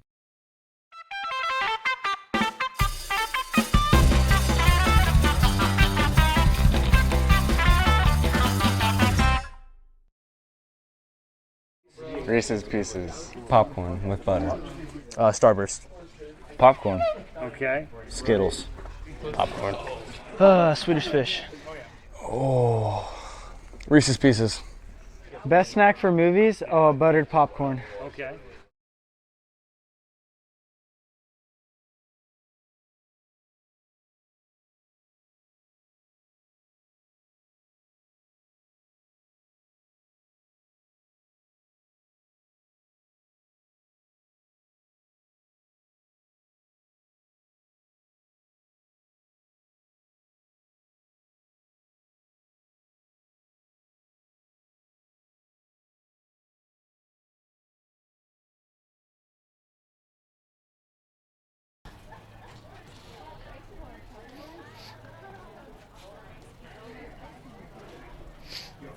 It's the Roseburg Disposal postgame show. Let them make the run to the dump for you. That's Roseburg Disposal. Welcome you back here.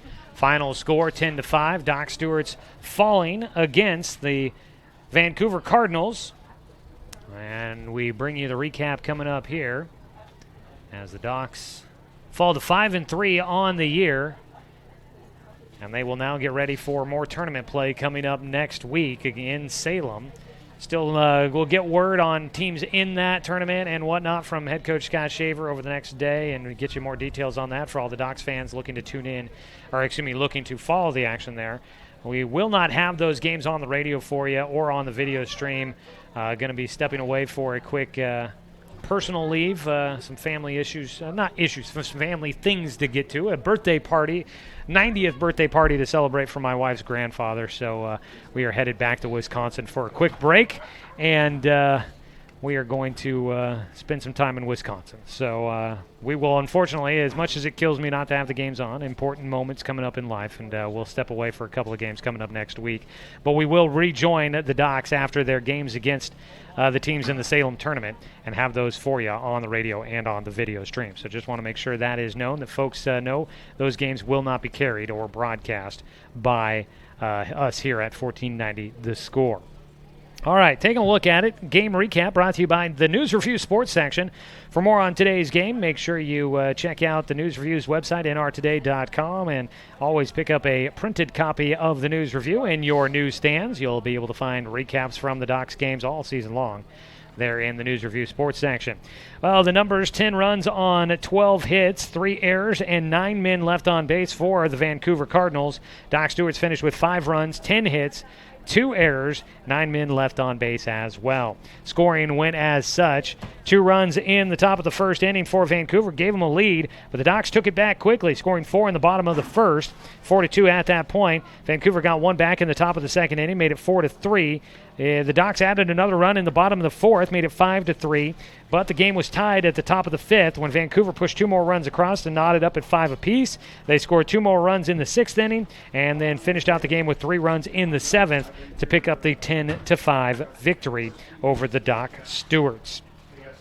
Getting the win will be Alex Miller, pitched 5 2/3 innings, gave up 10 hits, 5 runs, 3 of them earned, 1 walk and 8 strikeouts. He hit 2 batters as well. He wins today. Taking the loss will be Cody Johnson, the 4th pitcher in the game for the Docs, but he gave up. He came in with the game tied, gave up the lead.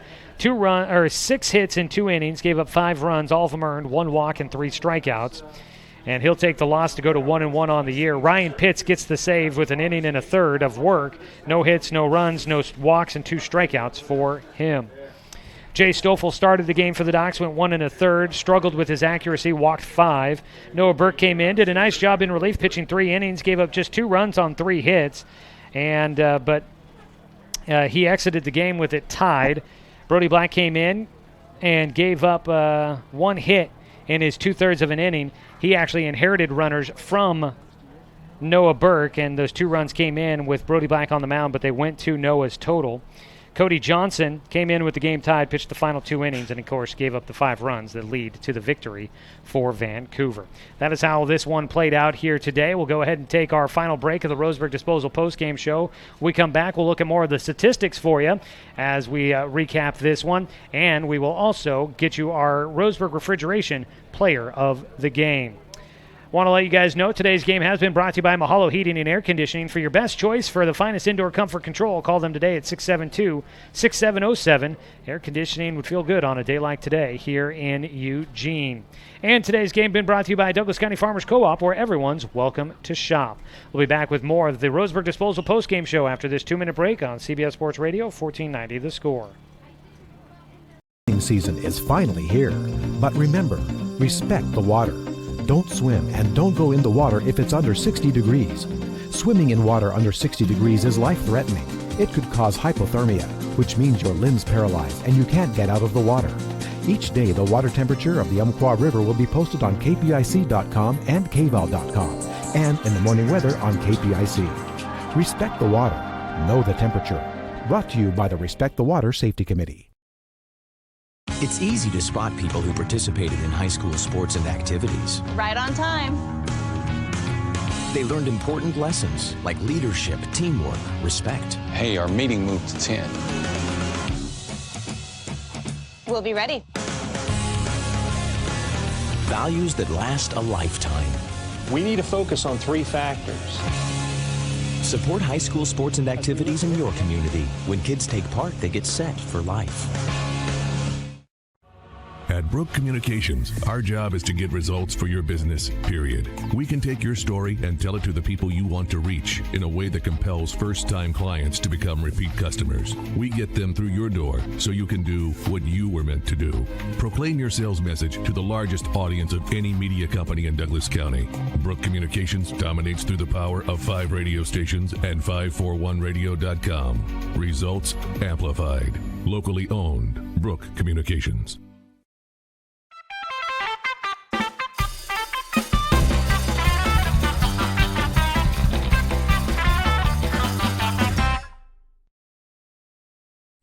Gotta go with barbecue. Cracked pepper. Spitz cracked pepper. Spitz cracked pepper. Aunt Carol's barbecue seeds. Barbecue. Ranch. Barbecue. Barbecue. Ranch.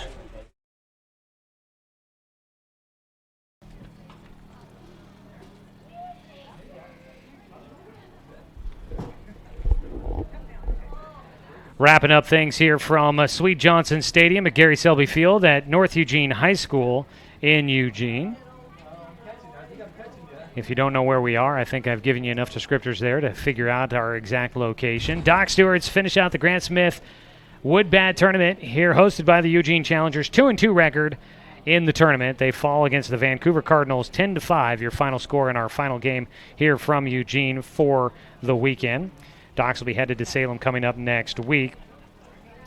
Wrapping up things here, try and get you a little bit of look at some of the stats for the Vancouver Cardinals. Finished with 12 hits in the game. Quadrice Teague ended up going 1 for 3, but he scored 3 runs, had 2 walks to lead off the game, and had a double in there as well for an RBI, scored 3 times. Let's see here. Kellen Bringhurst gets a single in there, had 2 walks as well, scored twice. Ryan Pitts goes 4 for 5 in the game with 2 singles, a triple, a double, had 4 RBIs, scored twice. That is a big game there for the number 3 hitter. He also picked up the save in the game. Brandon Merriweather, he gets 2 hits in the ball game, had 2 RBI. Tanner Jock had a single in this one. Cooper Barnum goes 1 for 3 with RBI in there. And Camden Ryder goes 1 for 2, and Jacob Trupp goes 1 for 3 in the contest as well for Vancouver. On the other side for the Doc Stewarts, had 3 guys with 2 hits in this one. Garrett Russell goes 2 for 4 in the game, scores twice. Caden Johnson goes 2 for 4 in this game, reached base all 4 times, scored once, reached on an error and a fielder's choice. Jonathan Stone goes 1 for 2 in the game, was hit by a pitch and walked. He has an RBI single in there as well and scored a run. Jacob Luther goes 1 for 1. Cody Johnson goes 1 for 4, had a 2-run double in the first inning, reached on a fielder's choice as well. Doran Gillespie goes 2 for 4 in the contest. And Jet Black goes 1 for 3 in the game as well. So those are your look at the numbers here today for the offense for both sides. All right, wrapping it up, got to name our Roseburg Refrigeration Player of the Game, your locally owned residential heating and cooling specialist. That's Roseburg Refrigeration. Taking a look at it, had a couple of contestants here that candidates for this award today. Doran Gillespie were our finalists, but I'm going to give it to... Dang it, I was thinking one way, and now I'm second-guessing myself. Let's go ahead and give it to Garrett Russell. He gets on base 3 times in this one. He continues his hit streak up to 7 games now. Russell scoring twice in the game as well, goes 2 for 4 with the 2 runs scored. Doran Gillespie also had a really good game going 2 for 4, breaking out of a bit of a slump. He had been batting .083 entering the game, goes 2 for 4, had an RBI. He had a really nice game too, but we'll give it to Garrett Russell, your Roseburg Refrigeration Player of the Game. Want to remind folks, when we come back on the air after the Salem tournament, we will continue doing our player interviews. We've done 2 so far with Garrett Russell and with Jacob Luther. You can find those on their player pages. We still need to upload Jacob's, so his is not there yet, but you can find Garrett Russell's player interview on his player page at Doc Central at 541radio.com on the 1490 The Score homepage. So you can check that out there. But our player interviews throughout the season brought to you by Umpqua Dairy, your local dairy since 1931. Folks, that's going to do it for us here from Sweet Johnson Stadium as we wrap things up with the Grant Smith Wood Bat Tournament. They do have one more game coming up. The Eugene Challengers taking on the Dallas Dirtbags in the next contest here to wrap up the tournament as a whole. It'll be the championship game between those 2 teams. But we want to thank everybody for tuning in throughout the tournament here. Big thanks to the Eugene Challengers for hosting this one. Been a lot of fun, and they always set up things nice for us here at the ball field. Thanks to head coach Scott Shaver and the entire Doc Stewart's baseball program for allowing us to bring you another season of Doc's baseball here on 1490 The Score. Thanks to Brenton Cranford back in the studio for his production work today. And a big thanks to my dad on this Father's Day, Charlie Keyran, joining me here in the booth tonight, helping run some of the production here on site today. Really appreciate that and just enjoying the chance chance to spend some time with my dad on Father's Day. And as always, thanks to you, the folks, thanks to you folks, the fans, for tuning in for today's broadcast, because, of course, without you, I'm just a guy sitting here talking to myself. I'm Joey Kieran, folks. We will catch you guys in a little while. Docs will be off the air for next week when they're at the Salem tournament, but we will pick things up after that. That broadcast coverage will restart when the Docs visit the Grants Pass Nuggets to begin league play on June 26th. That'll be our first broadcast after the quick break here mid-season. It'll be a doubleheader on a Tuesday night down in Grants Pass, and we'll have it for you right here on the video player at 541radio.com, and we'll have it on the radio on CBS Sports Radio, 1490, The Score.